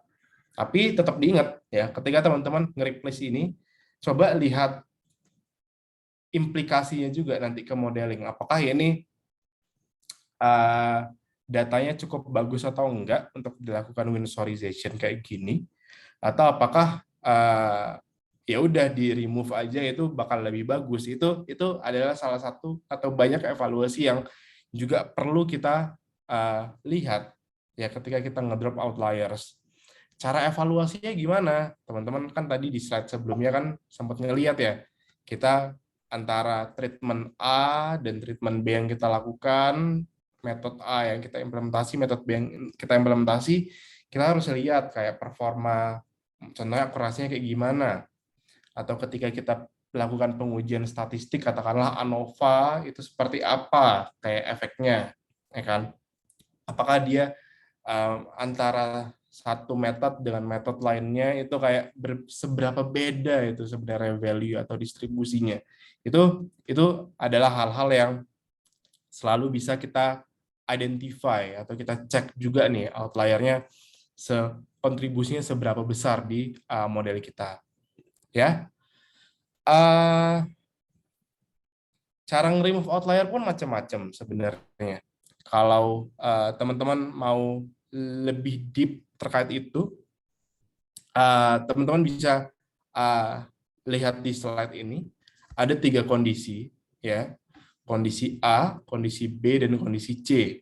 Ini contoh-contoh aja. Kondisi A yang ini, kondisi B yang ini, kondisi C yang ini. Nah, misalkan kita mau menggunakan data ini buat modeling machine learning purpose kita, ya. Dan ternyata model kita itu modelnya adalah model yang cukup linier. Jadi mereka sangat sensitif sekali terhadap outlier, ya. Nah, jadi beberapa algoritma itu mereka tidak memperbolehkan ada outlier di data kita. Nah, Kalau kita ngelihat use case yang pertama, ya, use case yang pertama ini ternyata kita punya banyak data point ya di sini ya, yang hitam-hitam ini ya. Dan ternyata kita punya satu outlier di sini. Ya. Nah, sedangkan garis yang lurus ini adalah istilahnya namanya garis modelnya, regresi, hasil dari modelnya. Ya. Nah, kita tahu modelnya itu ternyata nggak boleh ada asumsi datanya itu outlier. Datanya itu nggak boleh ada outlier sama sekali. Tapi ternyata setelah kita modeling, outliernya itu nggak ngefek ke resultnya. Jadi sebenarnya resultnya ini udah optimal. Kalau kita ngeliat modelnya ini udah modelnya optimal sekali nih sebenarnya. Nah, karena ini ada asumsi yang dilanggar, maka teman-teman mungkin selalu bisa kayak ngedrop outlier ini. Ya, kalau teman-teman ngelihat gambar yang B, yang ini, ada satu outlier di sini, ya. Dan harusnya kan garis yang optimal kan kayak gini nih. Harusnya garis optimal tuh kayak gini, ya. Tapi ternyata gara-gara ada outlier ini, yang di ujung ini, yang lucu ini, garisnya berubah. Jadi yang awal yang biru, dia jadi yang agak miring ke atas gitu ya. Nah, kayak gini-gini yang menyebabkan bahwa outlier itu ngefek banget ke model kita. Jadi kalau teman-teman ketemu outlier yang semacam ini, itu dihapus saja. Ya. Nah, mungkin terakhir, misalkan teman-teman mau apa ya, nge-summarize apakah di datasetnya teman-teman tuh ada korelasi apa enggak satu sama lain. Nah, teman-teman mau menggunakan metode regresi di sini. Ini saya tahu ini out of scope, out of topic, tapi saya pengen ngejelasin aja terkait outlier mumpung materinya. Nah, kita ngelihat kan di sini sebenarnya datanya tuh kayak berkerumun di sini dan nggak punya relasi antara fitur X dan Y misalkan ya. Di sumbu X itu fiturnya X, sumbu Y misalkan fiturnya Y. Ini contoh aja. Kalau punya relasi biasanya dia resultnya yang kayak gini. Dia kayak ketika X-nya naik, Y-nya naik. Tapi kan kalau kita ngeliat di gambar yang C ini kan dia kayak berkerumun gitu ya. Dia nggak ada relasi antara X dan Y. Padahal kita ngeliat nih, ada satu outlier di sini, dan ketika kita menggunakan satu metode regresi, ternyata regresinya itu apa ya? Dia mengatakan bahwa ada hubungan yang linear nih antara X dan Y. Diindikasikan dengan garis regresi yang lurus ke atas ini. Ya.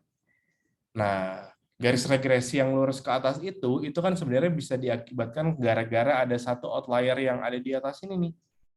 Ya kan? Padahal kalau misalkan si outlier yang di atas ini nggak ada, bisa jadi dia hubungannya mature sih. Bisa jadi mungkin kayak gini, atau bahkan nggak ada sama sekali. Bahkan dia nggak bisa ditangkap dengan linear model kan sebenarnya kan kalau teman-teman mungkin belajar. Nah, maka dari itu, kalau ada hal-hal semacam ini, outlier tuh sebaiknya dihapus aja. Ya, jadi cukup banyak sih pertimbangan penghapusan si outlier itu. Jadi, saya rasa ketika teman-teman nanti terjun ke dataset yang benerannya, cukup signifikan lah efek dari si outlier itu sendiri nanti di datanya teman-teman. Ya. Nah, selanjutnya mungkin challenge lainnya adalah terkait feature selection. Ya, fitur selection tuh cukup banyak yang teman-teman pelajarin ya. Impact-nya itu sendiri banyak juga. Ya, yang pertama adalah kita selalu bisa nge-reduce curse of dimensionality. Kalau teman-teman belajar terkait model machine learning, kan semakin banyak fitur, itu tidak selalu menjanjikan bahwa modelnya akan semakin baik. Ya kan? Sering banget kalau teman-teman deep dive lebih dalam terkait ini, ada mungkin plot yang semacam ini. Sumbu X ini adalah misalkan akurasinya, sumbu Y ini adalah jumlah fiturnya. Nah, mungkin plotnya bakal seperti ini. Kayak gini. Nah, mungkin memang ketika pertambahan fitur antara fitur pertama sampai fitur ke N misalkan, ini peningkatannya signifikan ya terhadap akurasi ya. Tapi ketika teman-teman udah nambah fitur ini terus-menerus, sebenarnya akurasinya nggak bakal naik sesignifikan itu. Dia biasanya cenderung stagnan. Maka dari itu, perlu dilakukan fitur selection nih. Karena buat apa ya kita nambahin fitur, tapi kayak ternyata akurasinya ya stagnan-stagnan aja di sini ya kan. Misalkan ternyata kita di sini punya 100 fitur, ternyata pakai 10 fitur aja udah menjawab kebutuhan kita, ya udah kita pakai 10 fitur aja. Ya kan? Nah, kalau bisa pakai 10 fitur, kita bisa ngurangin curve of dimensionality, kita juga bisa ngurangin kayak kompleksitas dari modelnya, ngurangin juga proses komputasinya juga, cara training modelnya pun lebih cepat, pemilihan hyperparameter yang kalau mau di-tuning juga lebih cepat, bahkan nanti ketika mau melakukan prediksi di model machine learning-nya, itu nanti waktu inference-nya atau latensinya pun juga nggak selama itu. Ya. Nah, proses pemilihan fitur selection ini pasti teman-teman juga udah pelajarin ya, kayak nggak, kalau bisa sebisa mungkin jangan sampai ada kayak fitur-fitur yang berkorelasi, karena korelasinya tinggi. Karena kalau korelasinya tinggi itu kan bisa jadi indikasi kalau fiturnya ini redundant, mirip-mirip, atau dia juga bisa ngelit yang namanya multi-collinearity, kayak satu fitur itu bisa mengakibatkan ya redundant lah sebenarnya, dan akhirnya indicate ke error yang lebih besar dan indicate ke overfitting yang lebih besar. Misalnya kayak gini, saya kasih contoh multicollinearitas itu seperti apa sih. Misalkan kita punya gini ya, kita punya 2 fitur. Misalkan fitur kita mau ngepredik apakah customer ini bakal buy atau enggak. Ya. Kayak gini ya. Ini adalah correlation plot-nya. Ya. Kita pakai 2 fitur, fitur A dan fitur B ya, katakanlah ya. Nah, ternyata kita ngelihat nih, fitur A ini ternyata dia punya korelasi sebesar 0,8. Dia mirip banget satu sama lain, ya.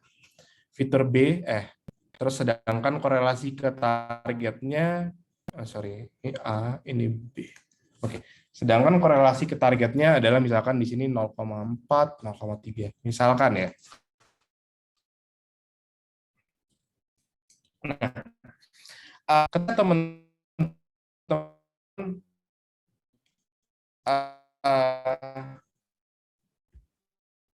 apa ya,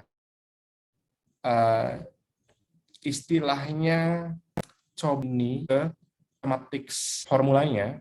Misalkan saya pakai mathematics formula kayak gini ya. Y targetnya by sama dengan beta 0 ditambah beta 1 kali X1 ditambah beta 2 kali X2.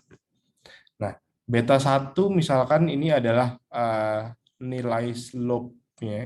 Kalau teman-teman belajar logistic regression atau linear regression, itu ada kemiringannya. X1 itu adalah fitur A, ini. X2 itu adalah fitur B, yang ini. Beta 2 itu adalah nilai slope-nya atau nilai kemiringannya dari fitur B. Nah, misalkan dia contoh hasilnya kayak gini. Sedangkan beta 0 ini nanti kalau teman-teman belajar di linear regression ada istilah namanya intercept. Contohnya ternyata hasil dari modelnya angkanya kayak gini. 0,1 ditambah 0,2 A, ya karena ini kita X1-nya adalah A, ditambah 0,22 B, misalkan ya. Nah, ketika teman-teman ternyata di modelnya itu punya error yang besar sekali, misalkan, katakanlah Y-nya, errornya itu ada sampai 100, ini ekstrim aja lah ya, sampai 100 misalkan. Harusnya mungkin targetnya dia mungkin belinya 10 kali transaksi, ternyata dia diprediksinya 100 kali bertransaksinya. Nah, ini bisa jadi diakibatkan fiturnya salah kan sebenarnya kan. Apakah gara-gara fitur A, apa gara-gara fitur B nih yang salah. Nah, kalau kita menggunakan multikolinearitas di data kita, ya, ketika yang A ini errornya besar sekali, ya misalkan errornya yang A ini katakanlah 70 katakanlah. Di fitur B ini kan juga pasti gede banget ya, kalau teman-teman notice ya. Di B ini juga pasti efeknya gede banget, karena korelasi A dan B ini gede banget. Ketika A errornya besar, B ini errornya besar juga, bisa jadi kayak 80 katakanlah. Nah, jadi ketika teman-teman menggunakan dua fitur yang redundant dan multicollinearity bersamaan satu sama lainnya, ketika fitur punya error yang besar, fitur lain otomatis punya error yang besar juga. Ya, jadi errornya jadi double nih buat ngeprediksinya. Nah, teman-teman harus hati-hati. Nah, ini bisa lead to overfitting, bisa lead to model yang kurang bagus lah nantinya seperti apa. Nah, teman-teman selalu bisa lakukan fitur selection dan pilih kira-kira fitur-fitur yang mau di-drop yang mana. Apakah mau ngedrop yang B aja, biar kita cukup pakai fitur A aja nih buat ngeprediksi apakah orang ini bakal belinya berapa transaksi misalkan, ya kan? Dan juga kalau kita ngurangin fitur-fitur ini yang redundant atau multicollinearitas ini, ya jumlah fiturnya kan lebih sedikit, dan juga kalau kita mau komputasi buat modeling itu kan juga harusnya lebih cepat ya, karena datanya juga lebih sedikit, ya kan? Nah, solusi-solusinya pasti banyak ya, teman-teman udah belajar beberapa ya. Yang pertama ada correlation analysis, ya kan? Correlation analysis ini teman-teman bisa ngelihat kayak heat map correlation-nya, ya kan? Yang kayak saya sampaikan di slide yang sebelumnya, ini correlation analysis ini.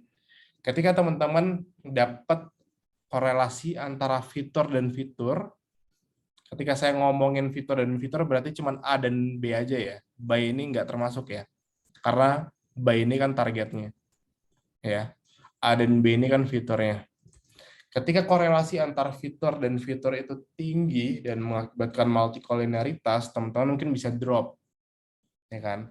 Atau kalau misalkan ternyata ada korelasi yang cukup tinggi ke targetnya, misalkan antara A dan B, ini korelasinya 0,4, ya udah kita pilih fitur A aja yang bakal dipakai, instead of kita pakai yang B. Ya, jadi teman-teman bisa menggunakan correlation analysis untuk si fitur selection itu.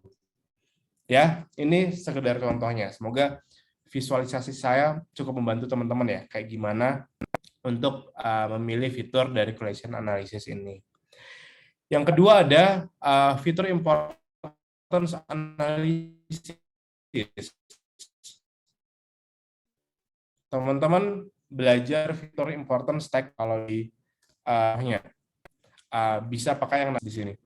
Contohnya, kalau pakai scikit-learn, kita selalu bisa nge-define model kita dengan kayak gini ya, decision tree classifier, terus kita fit modelnya ke data kita, terus dari modelnya CLF ini kita bisa melihat fitur importance-nya pakai satu baris code ini aja, clf.fitur importances, ya, dan kita bisa analyze. Nah, mungkin dari sana kita bisa coba lihat juga kira-kira fitur-fitur yang cukup penting ini apa aja ya, dan mungkin fitur-fitur yang less important mungkin kita bisa eksperimenan mungkin untuk dilakukan pengolahan yang lainnya, atau mungkin lebih dibersihkan lebih baik, atau preproses lebih baik, atau bahkan dibuang aja, apakah itu signifikan atau enggak, ya. Jadi teman-teman bisa pakai pendekatan fitur importances ini. Atau saya nggak yakin sih teman-teman belajar deep terkait regularisasi teknis atau enggak. Tapi kalau di beberapa algoritma kayak misalkan logistic regression atau linear regression, ini ada beberapa regularization teknik yang membantu fitur selection juga. Kayak ada L1 di sini. Maaf saya agak ini ya. Ada L1. L2 nggak termasuk sih. Ada L1 regularization. Nah, kalau teman-teman mungkin nanti mau explore deep lebih dalam, ya, teman-teman bisa lihatlah nanti contohnya kayak gimana sih si regularization L1 ini untuk menangani kasus-kasus yang mungkin fitur-fitur yang kayak cukup less important itu efeknya seperti apa.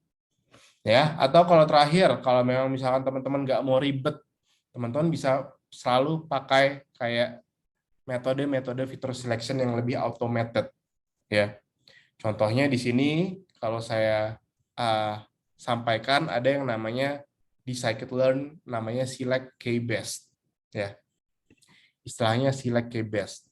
Nah, si select k-best ini di sini, kalau teman-teman ngelihat di line yang ini bisa digunakan untuk menganalisa kayak misalkan dari 10 fitur yang teman-teman punya, teman-teman mau pilih 3 fitur yang paling important secara statistik yang mempunyai kemiripan dengan target yang kita punya.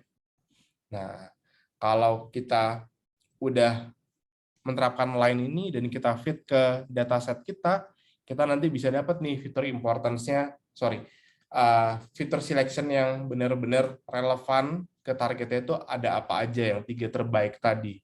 Ya, dan kita bisa langsung pakai itu dan coba uji lagi secara akurasi apakah udah bagus atau belum, secara presisi udah bagus apa belum, dan seterusnya. Jadi itu bisa teman-teman uji lagi pendekatan fitur selection ini. Ya, saya mau pause dulu beberapa saat ya sebelum subtopik yang terakhir terkait modeling. Kalau dari teman-teman ada yang mau ditanyakan, monggo ya.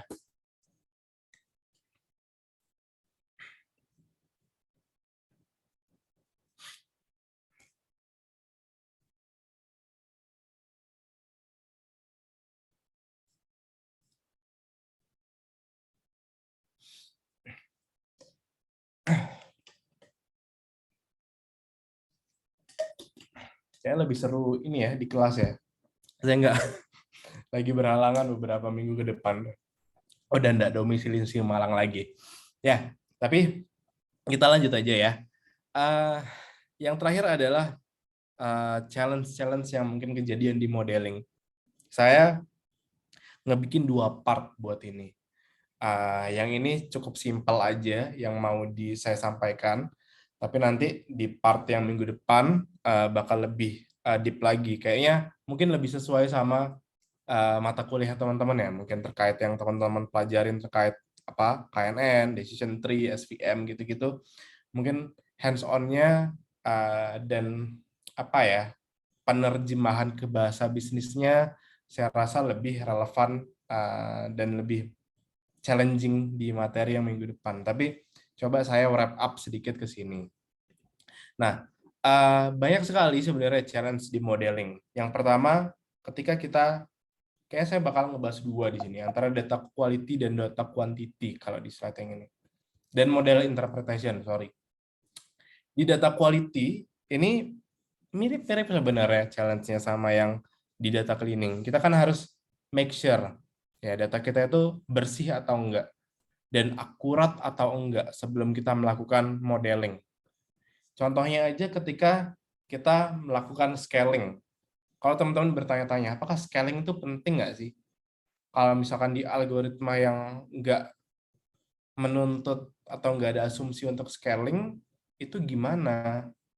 Apakah perlu scaling? Jawabannya perlu. Jawabannya perlu sekali. Kenapa? Karena kalau misalkan teman-teman nggak pakai scaling, itu nanti biasanya modelnya teman-teman untuk menjadi convergence atau untuk menjadi fit lah terhadap semua data point-nya, ya, itu biasanya jauh lebih lama. Contohnya digambarkan di 2 gambar ini deh. Ya. Jadi kayak optimasi tanpa scaling ada di gambar yang kiri ini. Optimasi dengan scaling ada di yang kanan ini. Nah, kalau nggak menggunakan scaling, teman-teman bisa ngelihat nih ya, cara kita nyari mana yang paling optimal tuh susah sekali. Ya, kayak belok-belok ya, kanan kiri, kanan kiri, kanan kiri, kanan kiri, kayak gitu-gitu ya kan. Dan kelihatan banyak sekali iterasi yang dilakukan. Tapi kalau ini karena skalanya antara W1 dan W2, kalau teman-teman lihat kan beda ya. W1 lebih pendek, W2 lebih panjang. Jadi kayak susah lah kalau kita ngelakukan optimasi di sana. Beda cerita kalau ternyata W1 dan W2 ini udah ada di skala yang sama. Ya, jadi skalanya udah sama. Nah, dia bakal lebih mudah nih untuk mencapai titik yang optimal. Ya, jadi cukup beberapa iterasi aja kan kalau kita bisa ngeliat di sini ya. Ada 1, 2, 3, 4. Mungkin cuma 4 iterasi aja. Ketimbang yang digambar sebelah kiri mungkin ada 10 iterasi lebih. Ya kan? Kalau di sini ya. Belok-beloknya kan banyak banget ya. Ya, jadi pastikan data teman-teman itu seberkualitas mungkin. Ya. Nggak cuman sebenarnya buat goalnya buat modelnya lebih optimal dan buat apa ya, performanya lebih bagus, tapi juga ketika proses training pun juga bakal lebih cepat. Jadi teman-teman nggak bakal wasting time buat nungguin, oh modelnya udah selesai running belum ya, apa harus nunggu lagi nggak ya, atau dan lain sebagainya. Ya, nggak cuma data quality, tapi teman-teman juga bermasalah banget di data quantity kalau di real world problem. Jadi pasti biasanya banyak sekali masalah-masalah data quantity issue yang kayak datanya sangat sedikit sekali, atau mungkin label antara label positif dan label negatif di targetnya itu imbalance. Jadi kayak susah banget buat ngetraining modelnya menjadi lebih akurat. Ya, solusinya itu banyak sekali sebenarnya kalau di data quantity ini. Ada mulai dari data argumentasi. Data argumentasi itu kayak gimana cara kita ngebikin data baru dari data sebelumnya yang sudah ada. Contohnya kayak gini, kalau data augmentation. Contohnya, saya punya foto kayak gini, Reski namanya, misalkan ya. Nah, foto ini misalkan label foto Reski ini dikit banget, nggak banyak. Mungkin cuma ada 20-an mungkin. Nah, saya butuh foto Reski lagi nih buat ngebikin object recognition misalkan kalau di data kita. Nah, caranya kayak gimana? Mungkin kita bisa augment datanya. Mungkin dengan merotasi foto Reski yang tegak lurus ini, jadi mungkin kita rotasi berapa derajat, sekian derajat, jadi gini misalkan. Jadi kayak tiduran gitu ya, aneh ya. Nah, sebenarnya kan kita tahu ya, ini fotonya sama, labelnya pun saya nih, foto saya misalkan. Tapi dengan apa ya? Foto yang cukup berbeda. Ya. Ini salah satu teknik-teknik data augmentasi lah yang menurut saya cukup mudah dipahami, ya.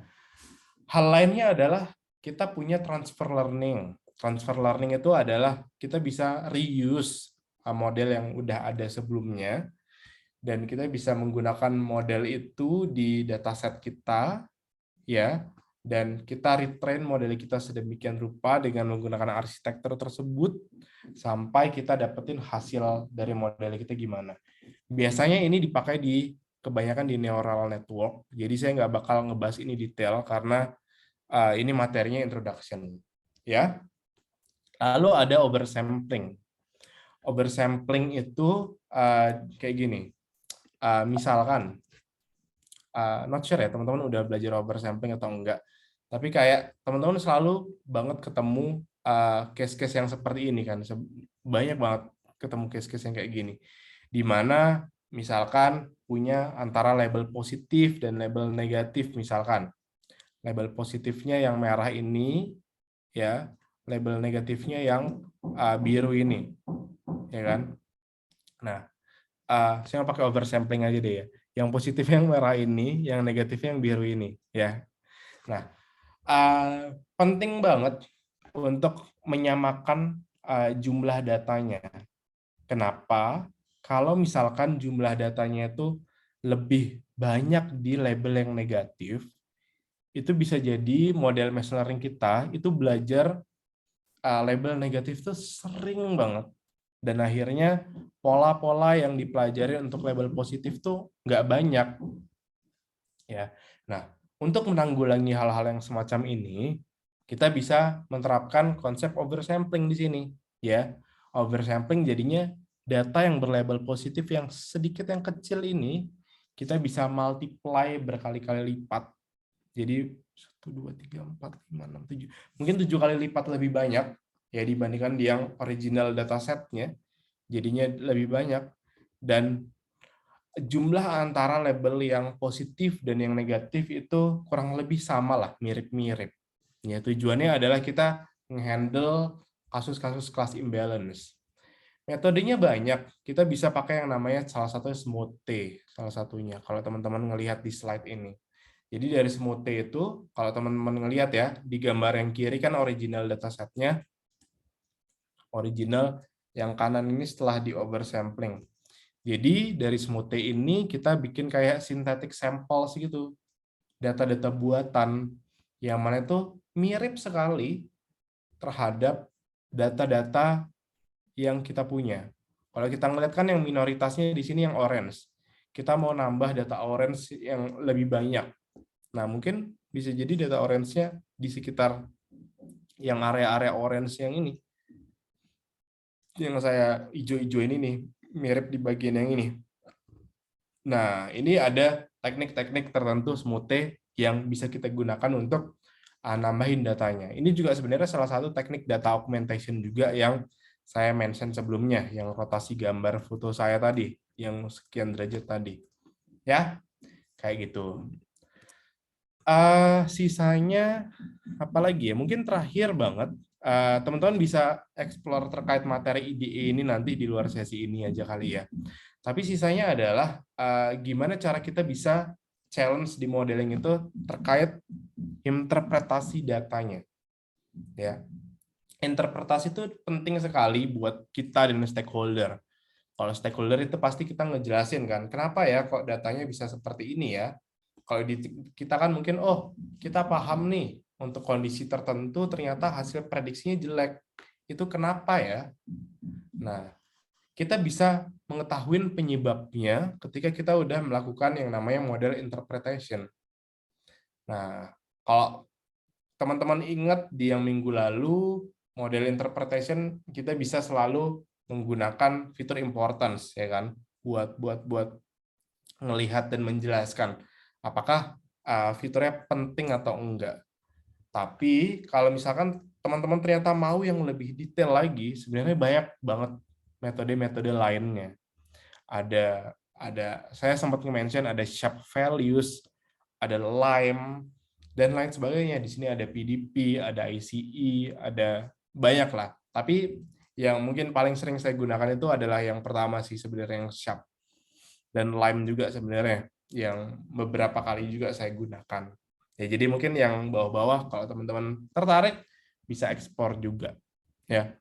Sharp value ini keuntungannya adalah kita bisa kayak paham sebuah fitur itu kayak berkorelasinya secara positif atau secara negatif sih sebenarnya.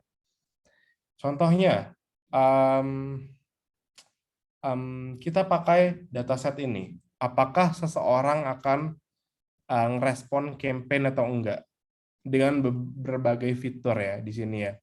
Kayak berapa kali dia visit aplikasi kita, atau dia transaksinya berapa kali, atau dia per case pakai promo itu berapa kali, dan lain sebagainya. Atau kayak berapa kali dia kayak pernah ngerespon campaign-nya, pernah kayak ngeklik apa namanya, kalau di kasus minggu lalu ngeklik push notifnya sampai dia bertransaksi itu berapa kali dan lain sebagainya. Ini bisa kita baca kan insight dari sini. Kalau saya coba jelaskan ke teman-teman, yang warna merah itu artinya value dari fitur ini semakin besar. Artinya value total accepted campaign ini semakin besar. Tapi kalau yang value-nya agak ke arah kanan, artinya dia berkorelasi secara positif. Jadi kalau yang ini cara bacanya gimana?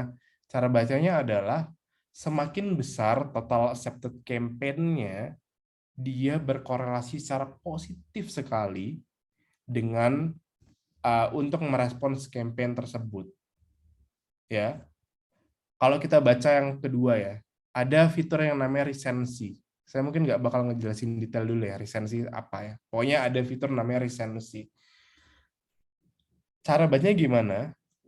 Semakin kecil resensinya, karena fitur value-nya biru ya, semakin ke biru ya. Kalau biru itu berarti semakin kecil resensinya, dia kecenderungan untuk ngerespon campaign-nya itu lebih besar, fitur importance-nya itu lebih besar. Ya. Kalau fitur yang ketiga, cara kita bacanya, ini kan warna merah dan cenderung ke kanan ya. Semakin besar number web visit per month-nya, artinya mereka kecenderungan untuk ngerespon campaign-nya pun juga lebih besar. Jadi kayak gitu-gitu. Jadi kita bisa paham masing-masing fitur itu berkorelasi secara positif atau berkorelasi secara negatif. Bahkan kita juga bisa ngelihat secara lebih granular lagi, lebih low level lagi. Di setiap prediksi kita, sebenarnya itu gara-gara apa sih? Jadi misalkan saya, Reski, ternyata ngerespon campaign-nya itu gara-gara apa sih? Ternyata gara-gara Reski sering, ini nih, kita ngelihat yang paling besar dulu ya. Ternyata Reski sering beli produk-produk yang mid, not sure, mungkin rekomendasinya juga terkait mid. Atau mungkin ternyata Reski ini ternyata total accepted campaign-nya itu juga banyak atau sedikit kalau di sini sih warnanya sebenarnya. Jadi Reski bertransaksi atau tidak bertransaksi itu ternyata gara-gara total accepted campaign-nya sedikit. Atau mungkin ini yang agak besar sedikit ini, education-nya. Ternyata Reski bertransaksi dan tidak bertransaksi itu benar-benar dipengaruhi oleh edukasinya. Jadi mungkin bisa jadi ya, ini hipotesis saya, semakin tinggi edukasinya, dia semakin lebih mudah aware terhadap flow dari aplikasinya, dan akhirnya ya lebih gampang lah untuk di custom apa ya istilahnya ya, marketing effort-nya atau push notif-nya, dan akhirnya lebih mudah untuk Reski bertransaksi di platform ini dengan menggunakan promo yang udah disiapkan oleh tim marketing sebelumnya. Kayak gitu-gitu. Jadi penting banget sih untuk menginterpretasi model dengan baik dan tepat. Ya, dan ini salah satu challenge yang cukup apa ya, menarik dan cukup sering lah kalau teman-teman mungkin ngedeliver data science produk atau machine learning produknya ke stakeholder teman-teman, ke koleganya teman-teman nanti ketika udah ngebikin model ini yang asli, yang beneran. Ya, mungkin itu aja sih kalau dari saya sih. Ya, saya bakal melanjutin challenge dari si modeling ini di materi minggu depan, dan juga terkait beberapa analisis dan cara kita menginterpretasi model yang lebih dalam lagi di materi minggu depan juga.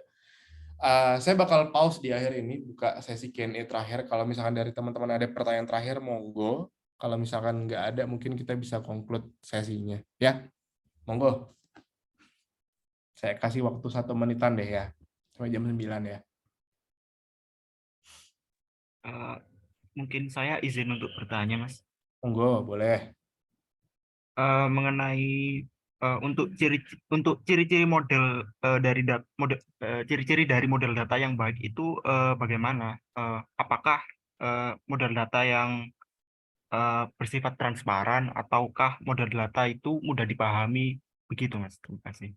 Oke, ini lebih ke ini ya, interpretasinya ya, atau ke performanya, maaf. Interpretasinya, Mas. Oke, menarik. Nah, saya nge-skip ini lagi. Jadi ini sebenarnya adalah ini ya, persetujuan antara kita sebagai yang bikin modelnya, dalam artian data scientist di sini, dengan stakeholder kita masing-masing sebenarnya. Apakah kayak kita benar-benar butuh ngedevelop yang model yang perlu diinterpret, bisa dijelaskan atau enggak. Kadang ketika kita compare antara performance dan explainability, ini memang kadang agak dilema. Ya, kalau performance-nya bagus, kadang di sini ya, kadang di sini yang bisa di-explain itu nggak banyak. Kayak di sini contoh algoritmanya adalah neural network dan deep learning. Sedangkan kalau yang performanya kurang bagus, biasanya explainability-nya cukup lebih sederhana, kayak katakanlah decision tree. Nah, ini sebenarnya tergantung kebutuhan dari kita dan stakeholder. Apakah stakeholder butuh dijelasin nggak? Atau kayak model yang istilahnya black box aja tanpa bisa dijelasin itu udah cukup atau belum, ya. Kalau memang misalkan dari awal itu nggak apa-apa pakai model yang black box, ya udah nggak apa-apa. Tapi kalau ternyata butuh banget buat dijelaskan karena transparansi itu penting, mungkin kita harus ngejelaskan ini ke stakeholder, ke customer-nya misalkan. Kenapa kok pengajuan saya ditolak ya? Ada alasannya nggak? Itu kan butuh transparansi kan? Yang kayak gitu-gitu mungkin butuh algoritma yang butuh bisa di-explain lebih baik, kayak decision tree kayak gini. Jadi semua tergantung ke kebutuhannya ya. Kalau yang black box itu kayak katakanlah kayak face recognition misalkan, atau kayak face ID kalau kita lagi unlock HP kita misalkan, atau kayak fingerprint, itu kan sebenarnya nggak butuh-butuh banget kita explain kan, kayak modelnya seperti apa. Artinya kita pakai model yang black box juga nggak apa-apa. Tapi kalau yang lebih ke business side banget, itu sebenarnya seringnya sih pakai model-model yang lebih bisa di-explain. Nah, dan ini nggak apa-apa kalau kita performance-nya itu nggak sebagus itu, nggak apa-apa. Itu memang trade-off. Ya. Jadi nggak apa-apa, dan kita ya harus jelasin itu ke stakeholder bahwa, ya nggak bisa bagus nih performanya gara-gara cukup simple dan data kita juga simple, dan ya hasilnya seperti ini. Yang penting bisa kita explain.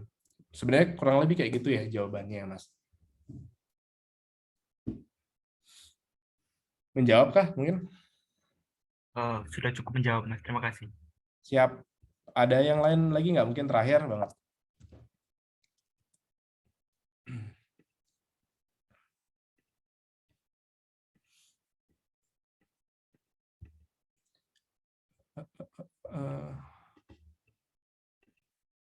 Oke, kalau nggak ada, saya izin ini ya. Saya izin buat wrap up sesinya. Mohon maaf hari ini banyak ini ya, banyak teknis yang teori banget. Saya sadar sih karena saya baru ngebikin materinya kayak sehari 2 hari ini, jadi agak mepet juga waktunya buat prepare-nya karena satu dan lain hal. Semoga nanti di minggu depan kita lebih banyak brainstorm session kayak minggu lalu ya. Mungkin itu aja dari saya ya. Terima kasih banyak waktunya ya teman-teman ya. Sampai jumpa di minggu depan ya. Assalamualaikum warahmatullahi wabarakatuh. Waalaikumsalam. Waalaikumsalam warahmatullahi wabarakatuh. Terima kasih, Pak.